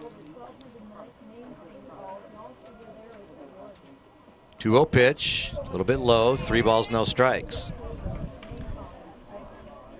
If nothing else, I'm good at jinxing a pitcher by talking about how great he's doing. But Patterson has done very nicely, just a one-hitter so far. There's a strike, 3-1 to count. Through 5 and a third, Patterson 3 walks, 3 strikeouts, and just the 1 base hit. 3-1 pitch to Martin, inside ball 4, and that's the 4th walk he's given up today. If you're going to come back through the losers bracket of this tournament, Now batting for Walla Walla, designated hitter number 12, Brandon Wagstaff. Brandon Wagstaff checks in. Got to change at catcher for Everett here. We'll get for you momentarily. Running first pitch, inside corner, strike 1. Sam Lee now catching. Replaces Connor O'Brien. Lee is caught earlier in this championship. A 1 pitch. Curveball just missed. Started in the left-handed batter's box and tried to hook in and catch the block on the outside.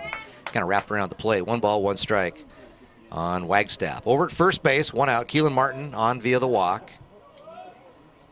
This pitch inside, and actually it caught either uniform or maybe the leg of Wagstaff, and so on the hit by pitch, he'll head to first base.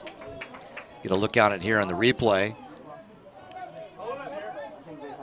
Didn't hit him hard. Doesn't matter. Also, just caught his, right down on the ankle, just caught the uniform. When you're umpiring, you can hear that, and a lot of time it's the sound that will give it away. Fuda Akuma, the catcher now with a couple runners on base. Walla Walla like to scratch out a couple runs here, you'd think. Big innings are nice, but sometimes you just got to start with 1 or 2. First pitch a strike to Akuma. Akuma walked in the 2nd and struck out looking in the 4th. Akuma's swing and a foul tip into the glove of the catcher Lee. Quickly 2 strikes.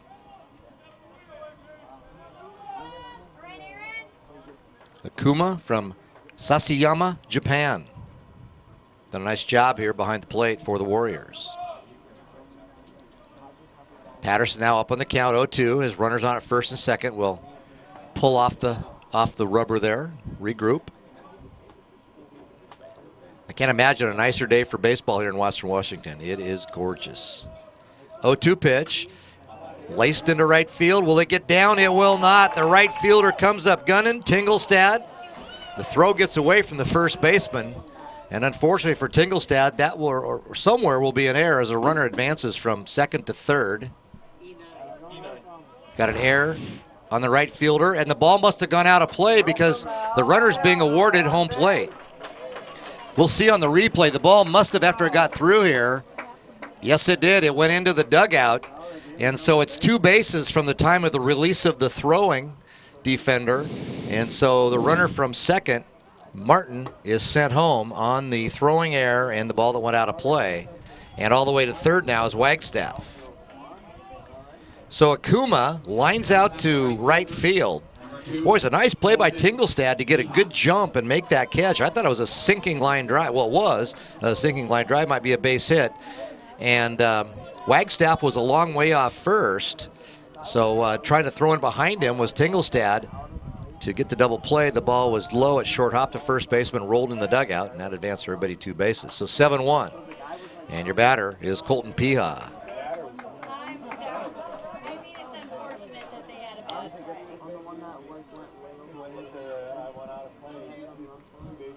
So Walla Walla on the board with 2 down here. Got a runner on third in the 6th. 0-1 pitch. Breaking ball at the ankles, and Piha took a big swing at, came up empty. 0-2 the count. Walla Walla really could use a big hit here to get another run. scratch for everything it can. Still just the one hit in the game. And now timeout at the plate. Piha will step back and regroup.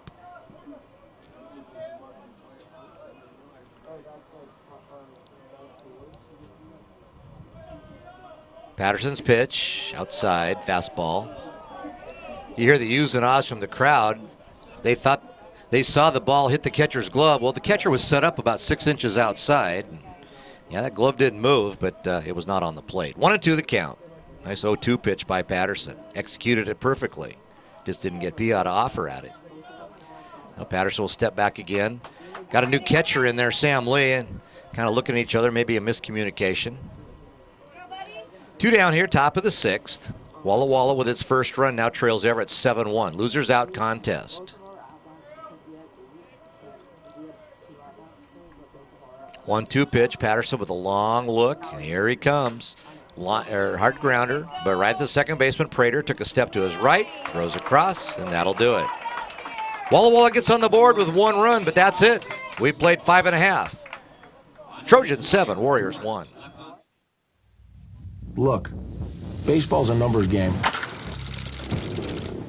A 570-foot home run at age 15, 31 homers in 66 games. First front cover at 16. Number 1 overall draft pick. Majors at 19.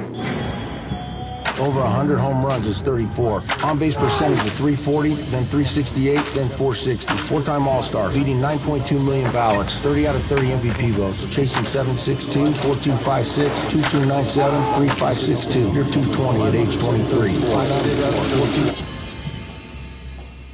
But kid, just remember, no number sounds as good as this.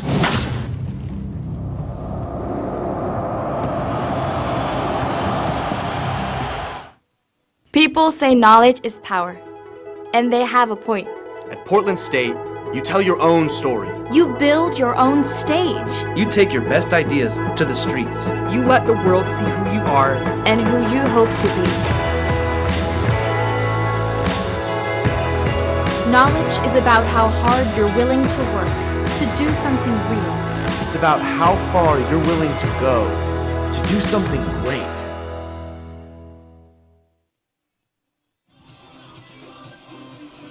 You see it on the score there. We're in the bottom of the 6th inning. Everett is the home team, leading Walla Walla 7-0 as number 9, Trevor Cook, comes to the plate. 9th hitter. He's 0 for 1 today. Does have a walk. Facing Dimmick Wood. First pitch from Wood, down low and outside, ball 1. Now the story of this game, Aaron Patterson, 6 innings, no earned runs, the 1 unearned run for Everett. Next pitch, right in the middle of that number 9, hit by pitch, and Cook will stride on down to first.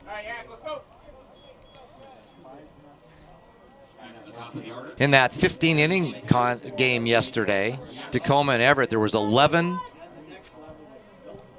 hit batters, and to my knowledge, there was 2 others that home plate umpire John Jackson had to say, no, you leaned into it. So 13 that I can recall. That's a lot, even in 15 innings. Top of the order, Jaden Yackley shows bunt, pops it up into the net, strike 1. Boy, and Yackley, wow, what a performance yesterday. This young man, and he talked about it after the game, and only pitched 4 innings, 4.1 innings. Yackley had pitched, no, that's what he pitched yesterday.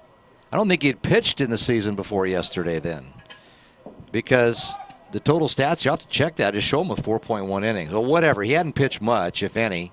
Came in the 8th inning, count as 0-1. He hit 3 straight batters to load the bases with 1 out, and he wiggled out of it and then was tough after that. Kept Everett in the game. Next bunt attempt is great pitch on a bunt attempt, just up in his face, and couldn't get the bat out of the way. Kind of used it to protect himself and fouled it away, 0-2. Yackley did an outstanding job of keeping Everett alive. As I started the thought a bit ago, if you're going to win this championship coming from the elimination bracket, you've got to find guys to man up on the pitching staff, and that's what Yackley did. That's what Patterson has done today for Everett. We'll give Everett a chance to fight back in this thing tomorrow if it holds on this afternoon. 0-2 pitch. Leadoff hitter this inning, or the second hitter is Yackley. Check swing out in front of the plate. That's as good as a bunt. He doesn't get the sacrifice, but on the 1-3 put out, their runner advances. The old excuse me, it's not really a sac bunt, but it acted like one. And down on second base is Trevor Cook.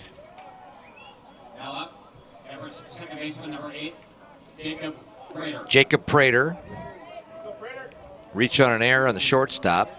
Struck out and out on a grounder to third. 0 for 3.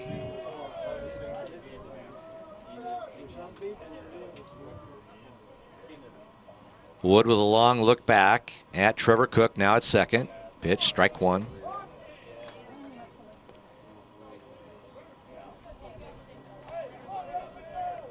Jacob Prater now hitting .292 in the regular season.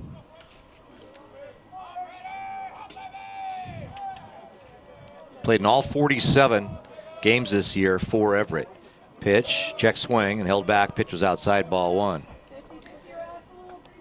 Yeah, this is Everett's 48th game. The Trojans are 35-12, and Prater is the one player who has played in each. And he started 47 of the 48. He's played in all 48. An Iron Man.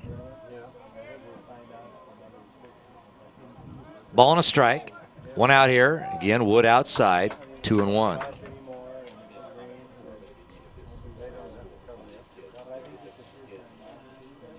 This is Walla Walla's 50th game. Warriors 30-19 coming in. Colton Piaz played now in 49. Missed one. 2-1 pitch. Wood back in the stretch. Long pause. Just inside. Thought it might have hit the batter, Prater, but it didn't. Ball 3. First base is open, but I'm not sure you want to pitch to Trent Tinglestad. You might want to save it for him. He's 3 for 3 today, and the guy's been a terror in this championship.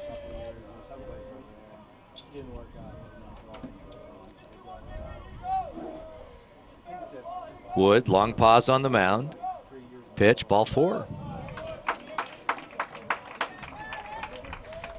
So Dimmick Woods put himself in a position he'd probably, and his head coach would rather him not be in, with 2 on, 1 out, and Trent Tinglestad coming to the plate, who has singled, and singled. 3 RBI in this game, 3 for 3.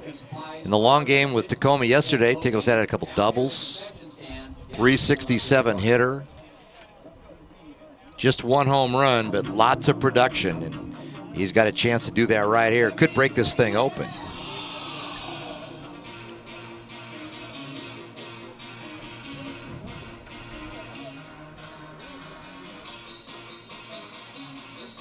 Now the pitching coach has had his say.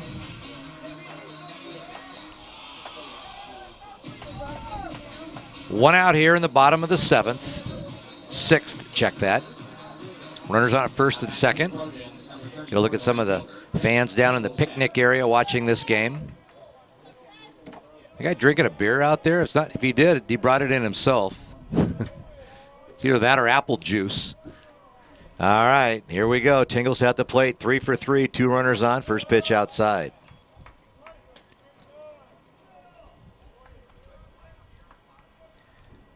And if you get through Tinglestad, then you've got the no problem Peyton Cordova Smith coming up, who's hitting 377. So right in the middle of this lineup, with guys on base, not a spot you'd want to be in if you're pitching.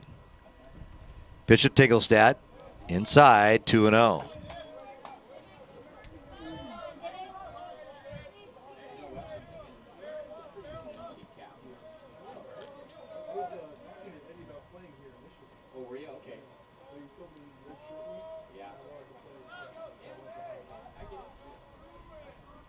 Two 2-0 count upcoming to Trent Tinglestad. Pitch down the middle, fouled it off his foot, strike 1.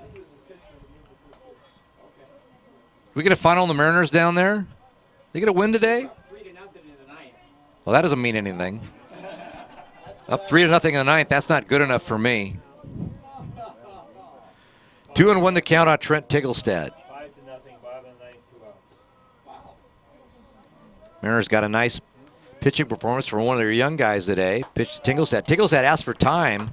The umpire, Jim Courtney, didn't grant it, and Tingelstad glad he did, and there's a ball, 3-1. It's interesting. I was listening to the Mariners pregame show, and they do their picks to click, and Mike Blowers' picks to click was the home plate umpire, saying he would determine how Christian Bergman would do today if he gave him the edges, and he must have. Tingelstad could be his 4th hit. Bloops into center. It is. He's got at least one. He's got one more RBI. Is coming across and scoring is Trevor Cook, and it's 8-1. Have a day, Trent Tingelstad. 4 for 4 and 4 RBI.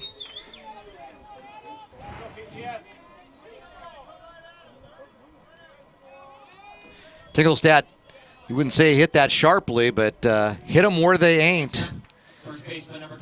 Soft liner into shallow center field, and no chance for Coffey out there. And now Peyton Cordova-Smith will step in. Open stance, left-handed hitter. Big, strong kid. As I mentioned a bit ago, a .377 hitter. First pitch on the outside edge, strike 1. 8-1 Everett. So Walla Walla got a run back in the 6th, and Everett's had enough of that and came right back and got one of its own to get that 7-run lead back again. Walla Walla 1 run on 1 hit. Everett 8 runs on 8 hits. Runners on at first and second. Cordova-Smith takes a pitch on the outside corner, upper part of the strike zone, called strike 2. That's that ball in the major leagues. They'll call it a ball, but it's inside the box that they put up on the screen that shows the strike zone. I've always kind of get you that, hey, the whole thing's a strike zone. The strike zone goes up there, above the belt. Next pitch to Wood outside. And I don't know about others, but me as a fan, I get used to that belt kind of being the edge, and when the umpire calls it above, it catches you off guard. But read the rule book. That's a strike. That is a strike. 1-2 the count now as Cordova-Smith takes a pitch outside. Pitch to Cordova-Smith, line towards center. Coffey has a beat on it, and on the run, goes back and makes a nice catch. Let's see the replay of that. Looks like at first he may have paused a bit and then realized, better get on my horse. There he goes. He had to take a little different angle. And with nice adjustment by Coffey on that play. And Sean's had a number of nice plays in center. And while that wasn't a web gem, it was a pretty nice play. 2 down. No advance by the runners. 2 down here for Bryce Steckler.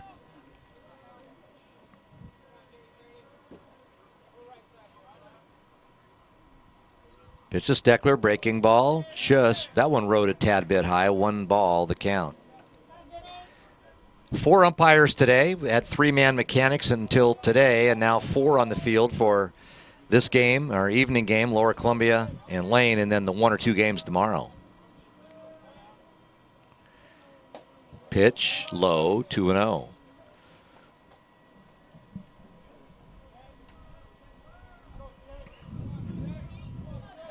Creeping up on the 2-hour mark. Started at 12:04 today. Typical wind here at Story Field on a nice day, blowing in fairly briskly from the southwest. West-southwest. Creates a Death Valley out there in left center field for a hitter. It's a fly ball. Next pitch to Steckler, and takes it for a strike, 2-1. If you're not used to this ballpark and you walk in it and you hear the crack of the bat and your thought is, whoa, a lot of times you look up and it's 30 feet in front of the warning track because the wind can just eat up a fly ball out there between center and left field. Got a fake by the runner. That's Prater. Faked the steal. Wood was able to turn and throw back, and Prater back in. Cook hit by a pitch to open the inning. Yackley lined out, or I should say chopped out, 1-3. Prater a walk, Tingelstad an RBI single to score Cook, and Cordova-Smith with a fly out. 2 down here with 2 on. Pitch to Steckler, line into left field. That's going to be a base hit. Runner's going to come. Here comes Prater. Play at the plate. Safe! Akuma got it. That hop was not ideal for him. A little deep. He would have liked it to have been 2 or 3 feet shorter, and he had to kind of come up and unable to glove it cleanly. Very aggressive base running by Everett, and you'll see the play here, Prater, and able to score as Akuma just had to go out and get that thing. So 9-1 now as Prater scores. Steckler with an RBI single. He advanced to second on the throw, and Tingelstad all the way to third. Nick Anderson, the batter, the shortstop, fouled it up the left side. Just foul past third base.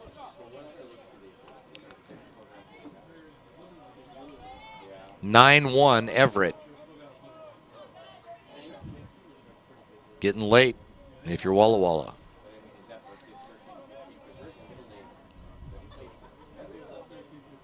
Pitch to Anderson.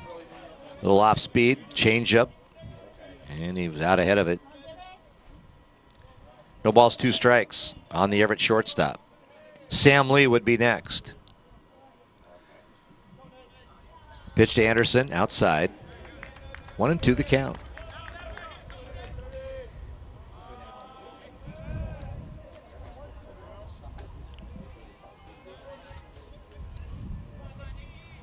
Dimmick Wood, third pitcher today used by Walla Walla. Back up on the rubber. Stretch pitch, low, blocked nicely by Akuma. And the count now evened up at 2-2.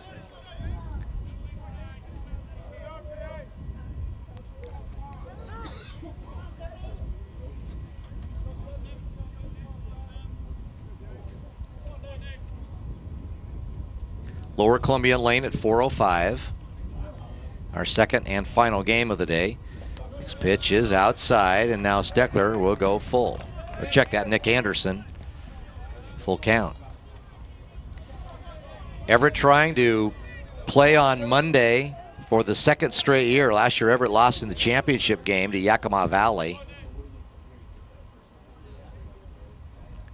Pitch to Anderson. Pop foul, that'll go out of play. Over towards campus here on my right. Still 3-2. Everett with a win would play at 12:05 tomorrow against either Lane or Lower Columbia. Same with Walla Walla if it could come back and win this game. The winner of this game plays at 12:05 tomorrow. Pitch, grounded towards the shortstop. Brooks picks it, throws it, and that'll do it. But 2 more runs for Everett. 2 runs in the inning. We've played 6 full. Everett 9, Walla Walla 1. Back in a moment.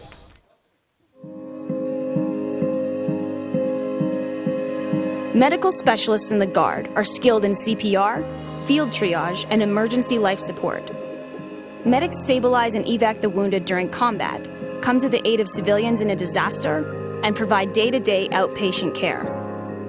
Medical specialists are saving lives on and off the battlefield.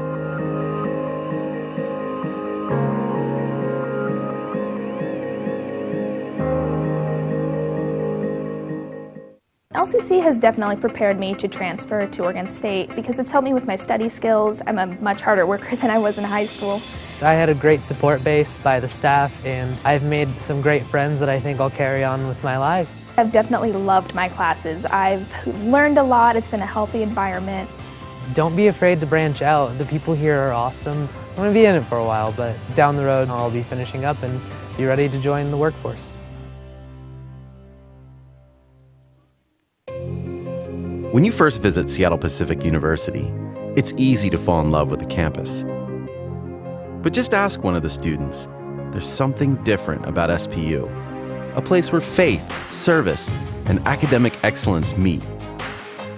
And it's the only private university in the Pacific Northwest to make the latest U.S. News and World Report Best National Universities list. This is Seattle Pacific University.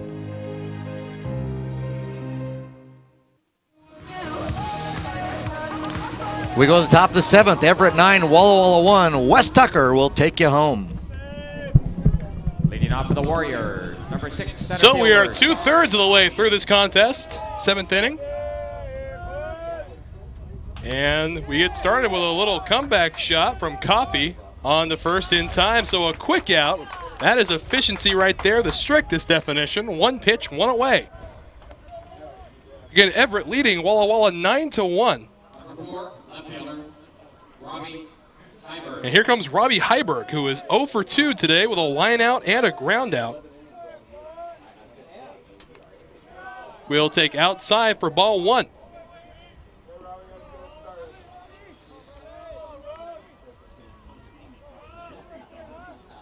Heiberg, 224 hitter. Finds himself in the driver's seat. 2 balls and no strikes. Been a masterful performance out there so far by Aaron Patterson. 1 run allowed. It's unearned. 4 walks. Just 1 hit. The 2-0 is taken for a called strike 1. Only been behind in the count a couple of times for the big lefty. Has 3 strikeouts today as well. Foul ball. 2-2 the count, 1 away here, top of the 7th inning.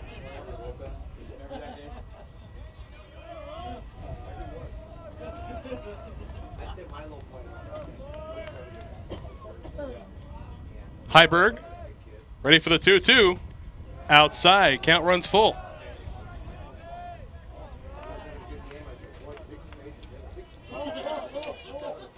Waiting on deck is Brooks.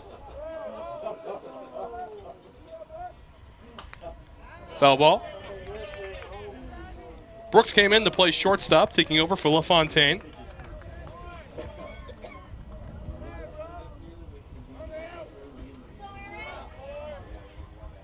So here's the second payoff pitch. Outside. So a 1-out walk to Robbie Heiberg, and here comes Brooks. That is the 102nd pitch thrown by Patterson. Number 3, shortstop, Taylor Brooks. And Taylor Brooks up to the plate.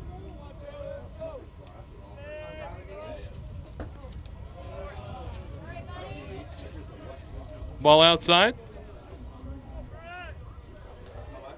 Taylor Brooks, a .272 hitter during the regular season. Get an opportunity to swing with a runner on first base and 1 away. Count evened at 1. 1's across board, top of the 7th. 1-1 count, 1 out, 1 runner on first base. And only 1 run is scored for Walla Walla today. It was unearned. So Brooks trying to get something going with 1 away. A runner at first base from the stretch. Patterson called strike 2. Brooks took over for LaFontaine defensively. This is his first at-bat.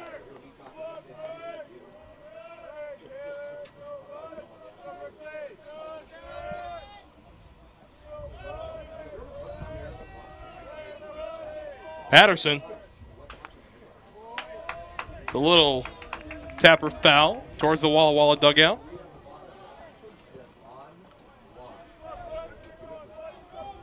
Again, 1 away, top half of the 7th inning.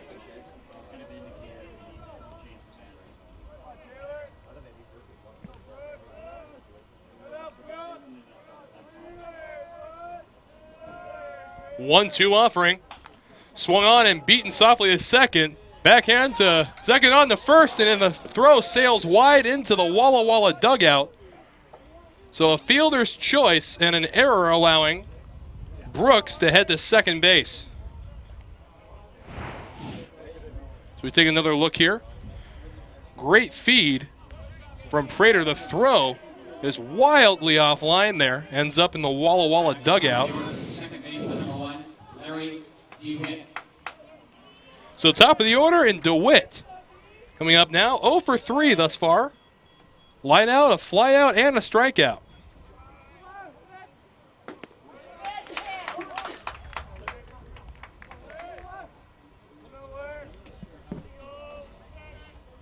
So again, Brooks on second base, courtesy of the error throw by Anderson.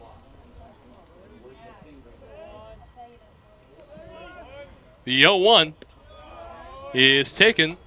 So 1-1 your count.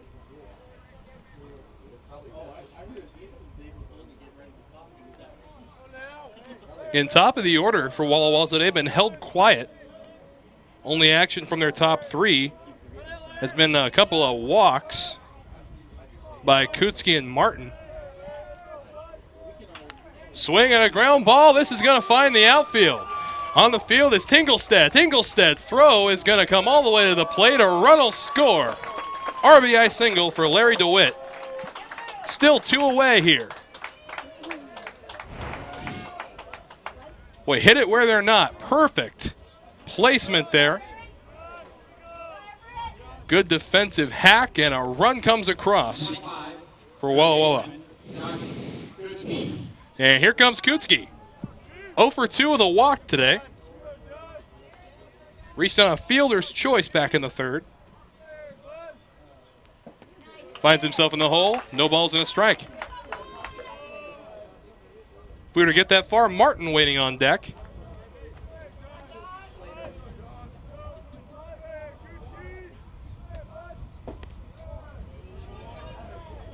Count evened up.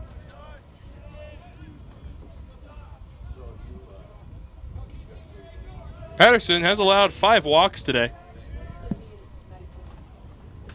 Here's a swing and a foul ball. So 1 ball and 2 strikes.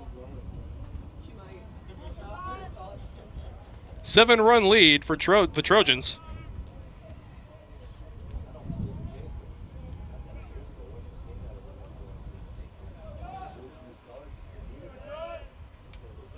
One-two on the way from Patterson. Grounded right back to him. Patterson, cat-like reflexes on the mound. Meow, and the 7th inning comes to an end for the Warriors. They scratch across 1 run, 1 hit, and 1 error, and they leave a runner on base.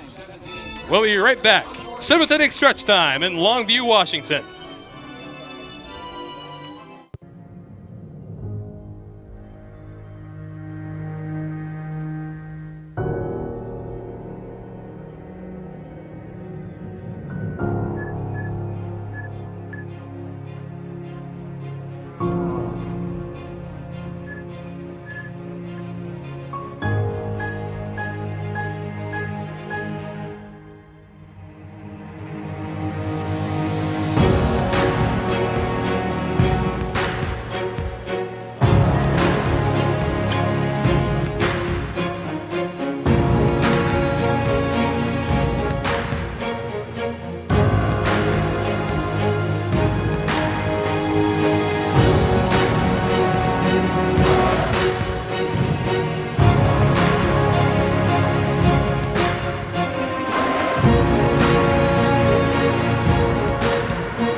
Aviation warrant officers deal in high-pressure situations, life-saving disaster rescues, delivering soldiers and payloads to critical areas, and engaging enemy targets. Supported by an aviation mechanic team on the ground, guard pilots control the sky.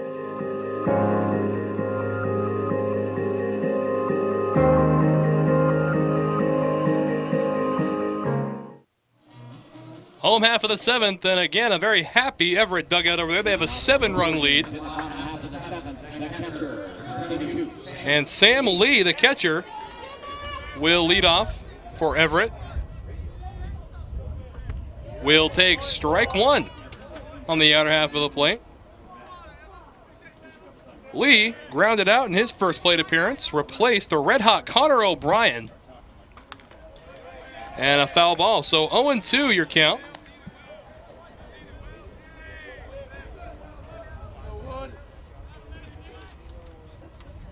And Dominic Wood still out there throwing for the Warriors. High fly ball, shallow right center field. Tracking it down is Coffey. And there is 1 quick out. I'd like to remind you today's game brought to you by the U.S. Army. Looking for a challenge? Push yourself further. Begins when you enlist as a soldier in the U.S. Army. You'll be trained in one of more than 150 career fields and can even earn money towards college if you qualify. To find out more, visit your local Army recruiter or log on to goarmy.com. 1 away, Wood wasting no time, but will miss with ball 1 to Daniel Head. Head is 0 for 3 on the day. Ground out, a strikeout, and a flyout as he fouls that pitch away. And waiting on deck is Cook.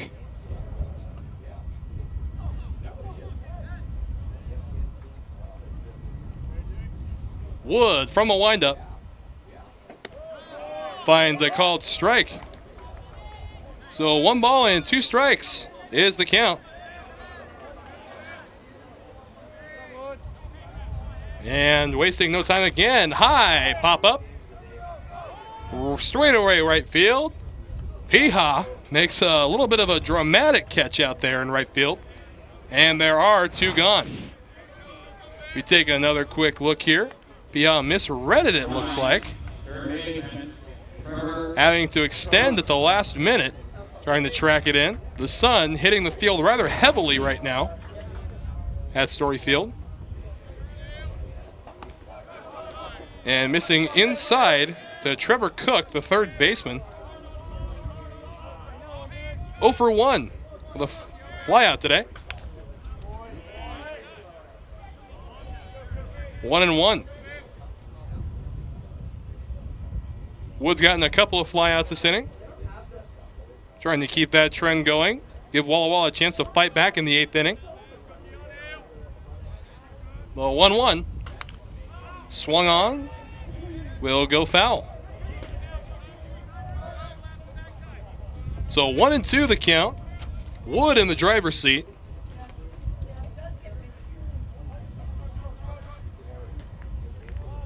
And time is called in the batter's box by Cook. So we'll set up and do it again. 1 ball, 2 strike pitch is fouled back and will catch the face mask of Ikuma. Today's game also brought to you by Olympic College, recognized by the Aspen Institute as a top 10 community college in 2015 because our programs help students earn good paying jobs. Get busy learning at olympic.edu. So a quick check there on Ikuma. He's doing all right back there. Doing a fine job behind the plate. Speaking of fine jobs behind the plate, Jim Courtney and his crew have been doing great all day. Cut off up the middle, throw on the first, in time. Great range from Brooks at short as we take another quick look at it. Fantastic range. So no runs, no hits, no errors, and no one left on base. To the 8th inning we go in Longview. LCC has definitely prepared me to transfer to Oregon State because it's helped me with my study skills. I'm a much harder worker than I was in high school. I had a great support base by the staff, and I've made some great friends that I think I'll carry on with my life. I've definitely loved my classes. I've learned a lot. It's been a healthy environment. Don't be afraid to branch out. The people here are awesome. I'm going to be in it for a while, but down the road I'll be finishing up and be ready to join the workforce. When you first visit Seattle Pacific University, it's easy to fall in love with the campus. But just ask one of the students. There's something different about SPU, a place where faith, service, and academic excellence meet. And it's the only private university in the Pacific Northwest to make the latest U.S. News and World Report Best National Universities list. This is Seattle Pacific University.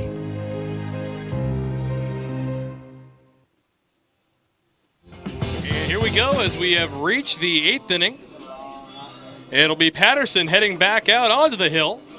And we'd like to remind you to check out the NWAC on Twitter, Facebook, and Instagram for all the latest NWAC news.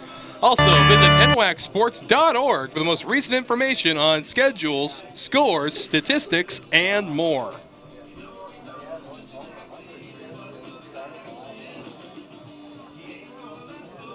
So a 7-run lead. Again, Northwestern Athletic Conference 2017 Baseball Championships live from Story Field in Longview, Washington. Beautiful game out today. Beautiful day and a great game. Let me rephrase that. Patterson ready to go back to work. Martin will be the first batter he faces, and a quick strike. Martin is 0 for 2 on the day, has a walk, and has reached on a fielder's choice. So the 0-1 offering from Patterson. Swung on, beaten towards second base. Prater taking his time on to Cordova Smith, and there's one down. So Martin now officially 0 for 3 on the day. Did you see the frustration there? So top of the 8th inning, one quick out.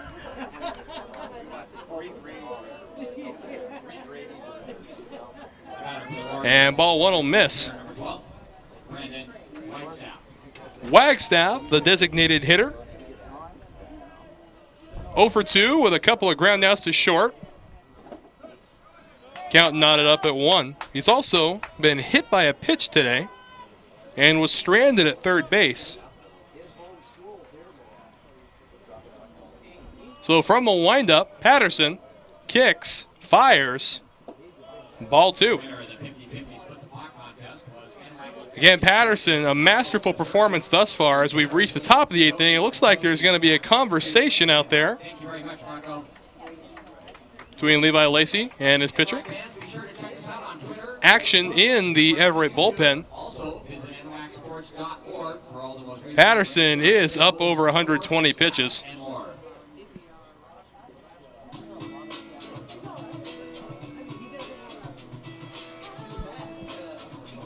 Get a quick look, a little water break out there as well. Again, very hot out there on the artificial play field.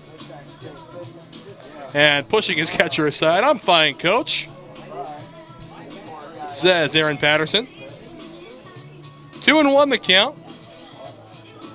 1 away. Wagstaff the hitter.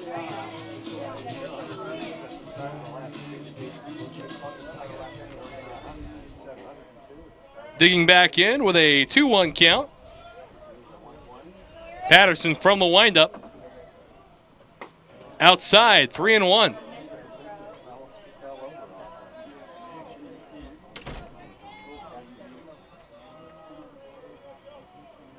So opportunity here for Wagstaff. Has the power and will swing and foul one off down the third base line.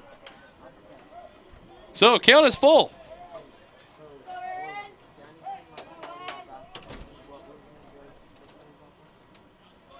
Patterson been dominating this Walla Walla lineup today.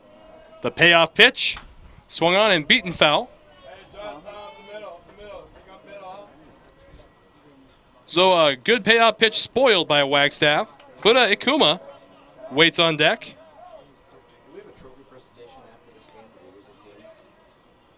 Payoff on the way. Swing and a miss. Pardon, swing and a ground ball. Sorry. Throw across the diamond in time, so far from a swing and a miss. Side ball was beaten to shortstop. Anderson was there to field the ball on a nice little backhanded play. And there are 2 down, and here comes Ikuma. Ikuma is 0 for 2 with a walk today. That walk happening back in the 2nd inning. Outside ball 1.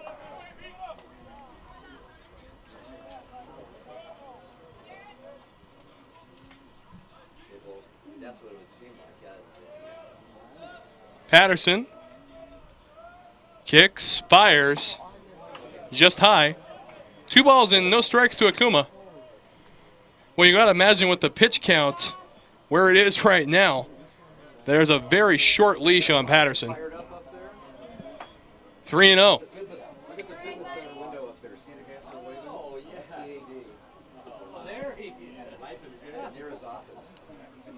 So 3-0 count.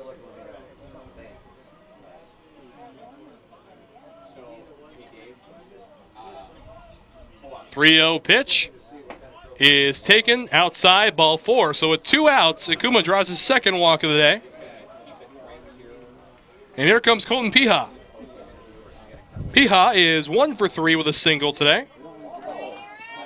And he'll try to keep this half of the inning alive for the Warriors as they're down to their last 4 outs.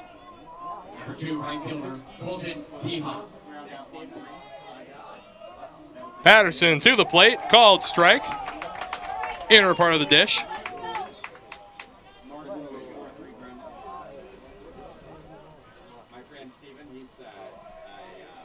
The 6th walk Patterson has given up today. Little jam shot out there. Gonna have to be quick on the cover, and it's gonna be an infield single. Everyone converging on the ball and left the base unoccupied. So Piha gets his 2nd single of the day. And that'll bring Coffee up with 2 runners on base. So again, not the prettiest base hit.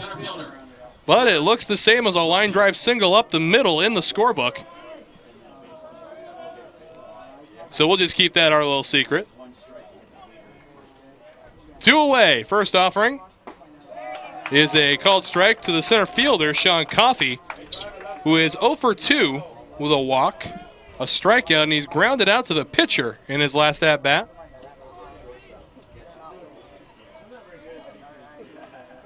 Oh, 1 from Patterson, up high, quick out of the crouch that time is Lee.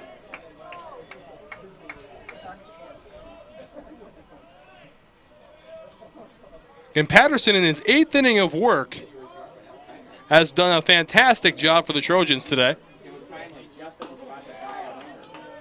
Pitch will miss just outside. 2 balls and a strike.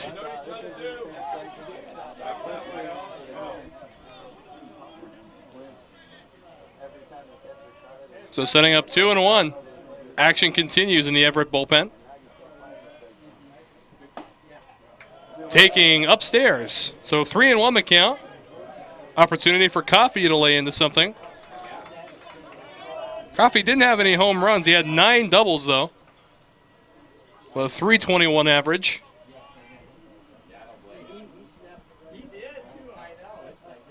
And here comes the 3-1. Called, strike 2. Coffey taking all the way. So full count, 2 out, and the runners will get the opportunity for a running start, so to speak.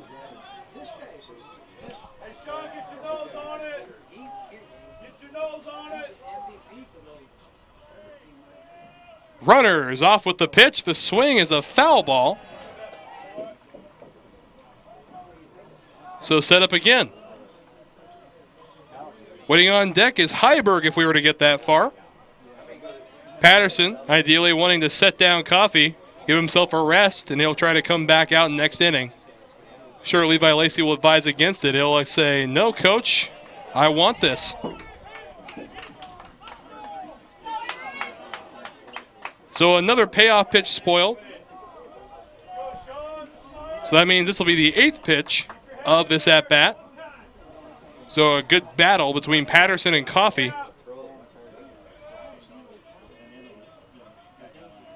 Payoff pitch, runs inside and hits Coffey, so the bases are loaded. And out to the mound. So 137 pitches and a truly masterful performance from Patterson, shaking up his infield, his catcher. And we're going to have a pitching change. So we'll step away for a second. We'll be right back after this. For providing tech time.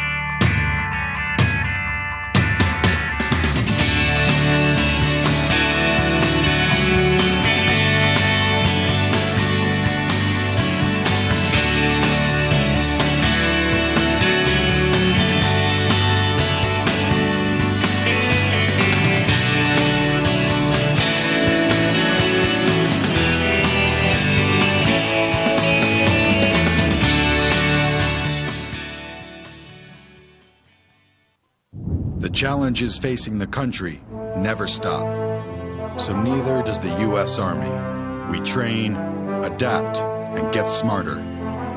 Every soldier, every unit, every day. Not to keep up with change, but to drive it. Nobody knows what problems tomorrow will bring, but we do know who will solve them.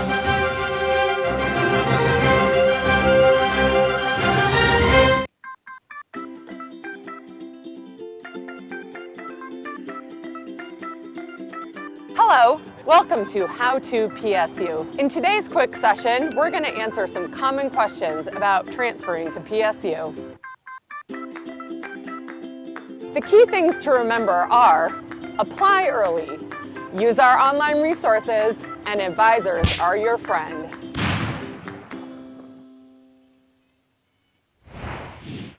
So we're going to see Chase Hacker come in. He did pitch yesterday. And he'll look to get out of the 8th inning for the Trojans. Hacker, freshman out of Mill Creek, Washington, will inherit a bases loaded situation with 2 away. A walk to Akuma, a single by Piha, then a hit by pitch to Sean Coffey. And here comes Robbie Heiberg. 0 for 2 on the day with a walk. And Hacker actually did record the win in 1 inning pitched in the 15-inning marathon we had yesterday. And starts with a called strike 1.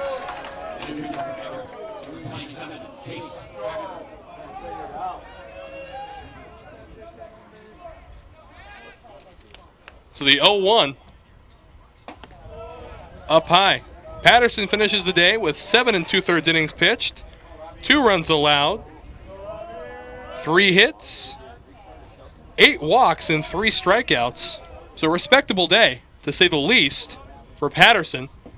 As Hacker comes in, runs a 1-2 count, trying to close the door and shut Walla Walla down here in the 8th.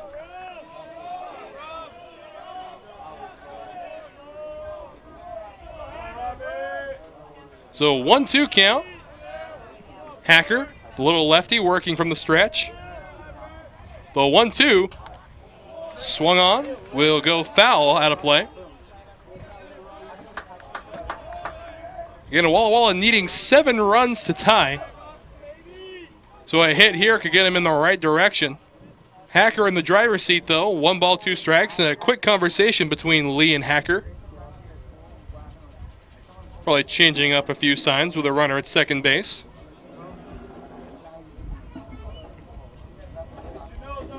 One, two out.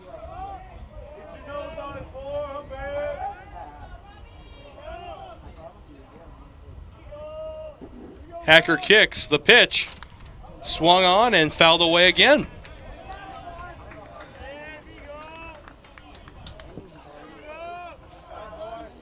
So again, Heiberg, 224 in the regular season. 30 hits.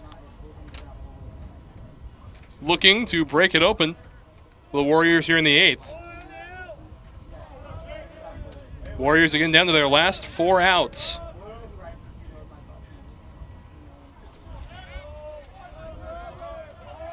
One-two offering on the way from Hacker. Way up high with the breaking ball. So 2-2. Be Brooks waiting on deck, the shortstop, if we were to get that far.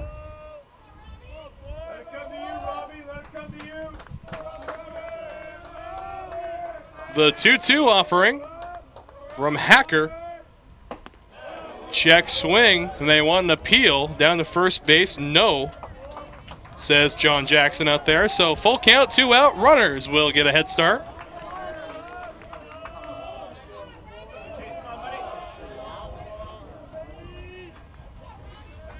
So Heiberg, high pressure situation here. Walk will plate a much needed run, and the payoff pitch. Runners go, swing and a miss, strike 3. So 3 outs remaining for the Warriors. They're down 7. We're through 7.5. Nestled within tall trees and beautiful buildings, Pierce College has established itself as a national leader in improving student success. With 2 main campuses in Puyallup and Fort Steilacoom, and satellite campuses on Joint Base Lewis-McChord, Pierce College strives to create quality educational opportunities to help students realize their possibilities. As we celebrate 50 years in the community, Pierce College is proud to offer more than 60 programs of study with a fit for you, your life, your schedule, and your dream. Find your path, start at Pierce College today, and realize your possibilities. Visit pierce.ctc.edu.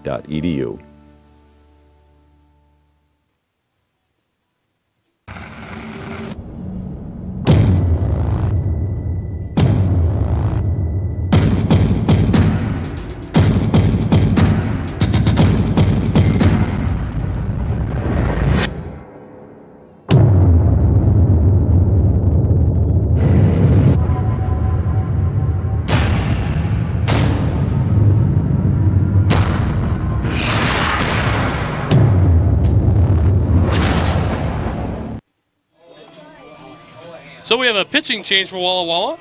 it will be Max Owahan going in, and he'll try to shut down the Trojans as they need to keep the deficit at 7 in order to have a fighting chance in their half of the 9th inning.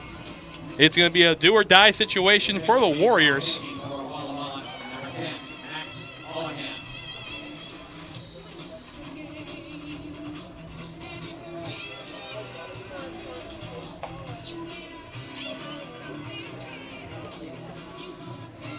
So Owahan, a 17.05 ERA in 6 games, 1 start, 0 for 0 officially.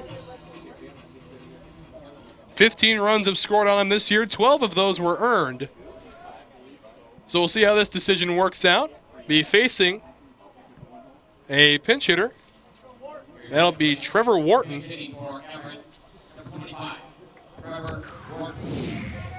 So Wharton steps in, will be replacing Yackley. Will take a called strike 1.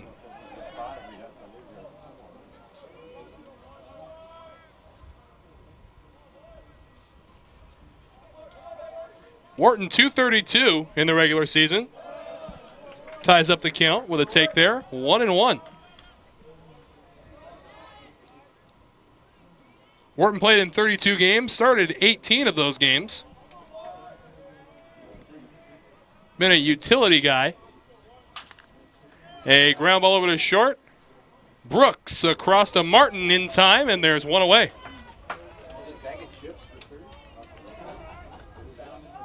So here comes Jacob Prater as we take another look. About as routine as it gets out there. Wharton, quick down the line there. Couple steps, the throw beats him. So Prater will bat now. Prater reached on an error in the first inning, has walked and has a single. Pardon the sacrifice bunt.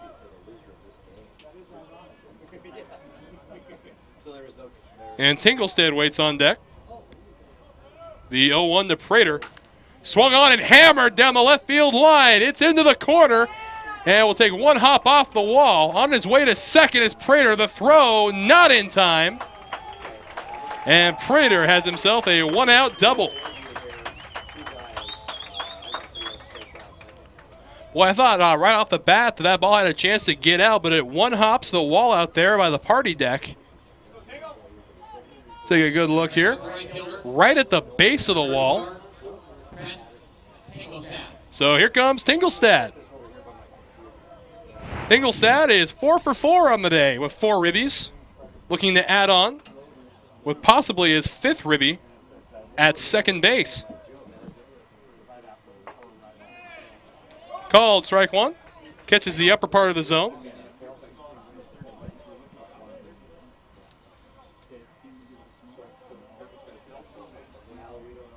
Again, Tinglestad. Been very, very sharp today.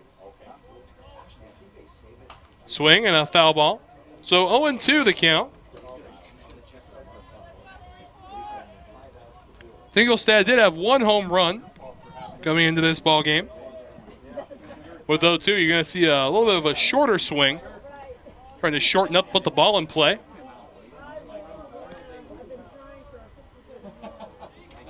Oh-2 on the way from Owahan. Little ground ball over to shortstop. Throw across the diamond in time, and 2 down. So Tinglestad is finally retired in his 5th at-bat. He was 4 for 4 up to this point. Runner moves over to third base. That's Prater. And here comes Peyton Cordova-Smith.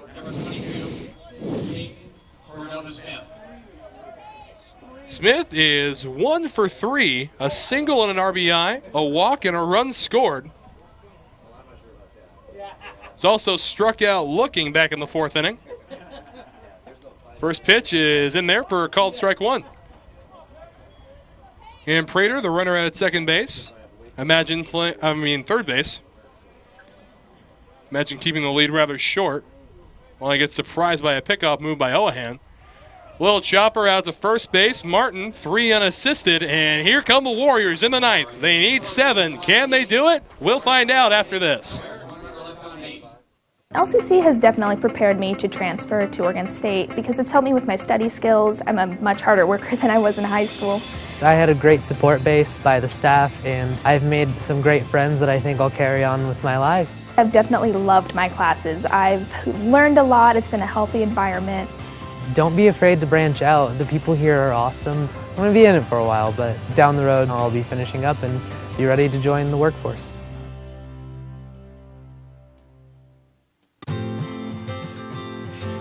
The first day of school is kind of scary.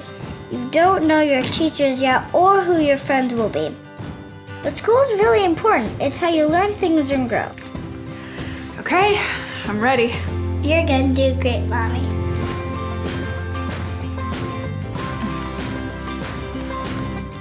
For you, for them, Clark College.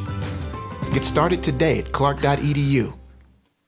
Before there could be a nation, there had to be people willing to fight for it, to take on the world's greatest challenges, whatever they might be. So the U.S. Army masters not only tactics and strategy, but also physics and chemistry.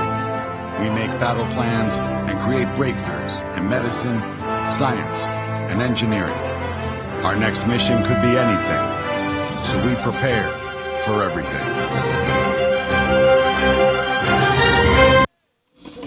So here we go, do or die time for the Walla Walla Warriors in the top of the 9th inning. 7 runs need to plate here.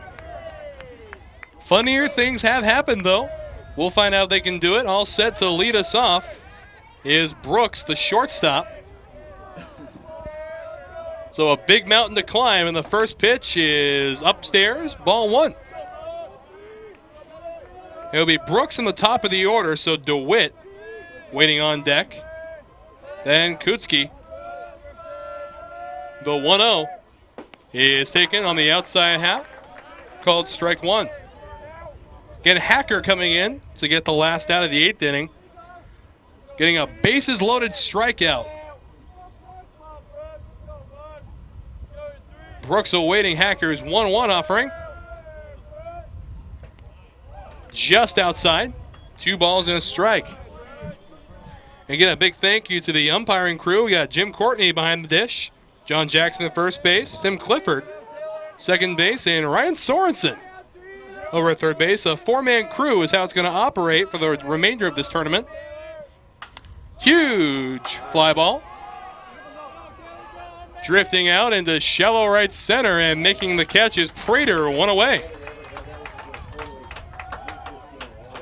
So 1 quick out, and here comes DeWitt.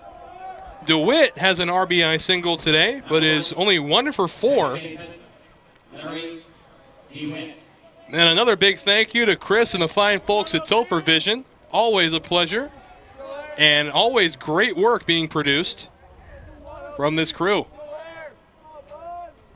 So 1 away, Hacker's first offering, misses upstairs. Ball 1. So 2 outs remain in this contest for the Warriors. They need to plate 7. Hacker from the windup. The pitch taken for a called strike. So 1-1 and 1 out.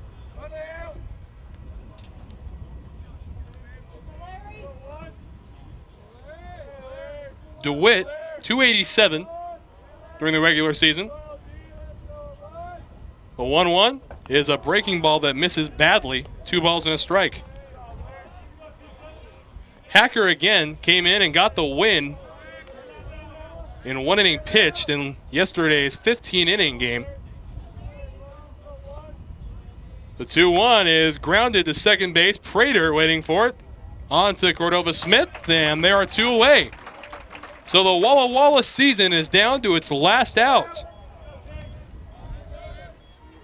And it'll be Kutzke doing the honors. Kutzke is 0 for 4 today. He reached on a fielder's choice back in the 3rd inning. And Hacker 1 out away from putting down the Warriors. Called strike 1 on a nasty breaking pitch. Well, I tell you, when he gets that thing working, it's almost unfair to be a hitter.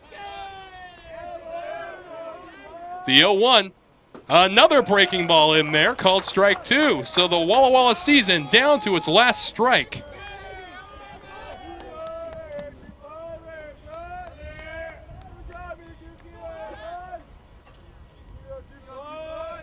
The 0-2, up high, ball 1.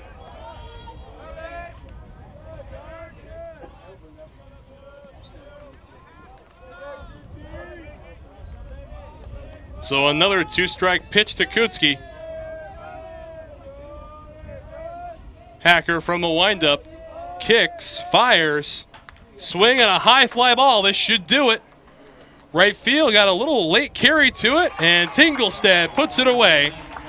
And the Everett Trojans win in decisive fashion. A final score of 9-2, and you can credit this to a couple players, mainly Trent Tingelstad with 4 RBI on the day, and also the starting pitcher, Aaron Patterson, up over 130 pitches going into 8 innings. And then Chase Hacker comes in and slams the door shut. Not a save situation at all. But Everett, nonetheless, comes away victorious. So looking at your final box score, Walla Walla, 2 runs on 3 hits and 1 error. Everett, 9 runs, 10 hits and 3 errors. In a decisive win for Everett, they'll face either Lane or Lower Columbia College tomorrow.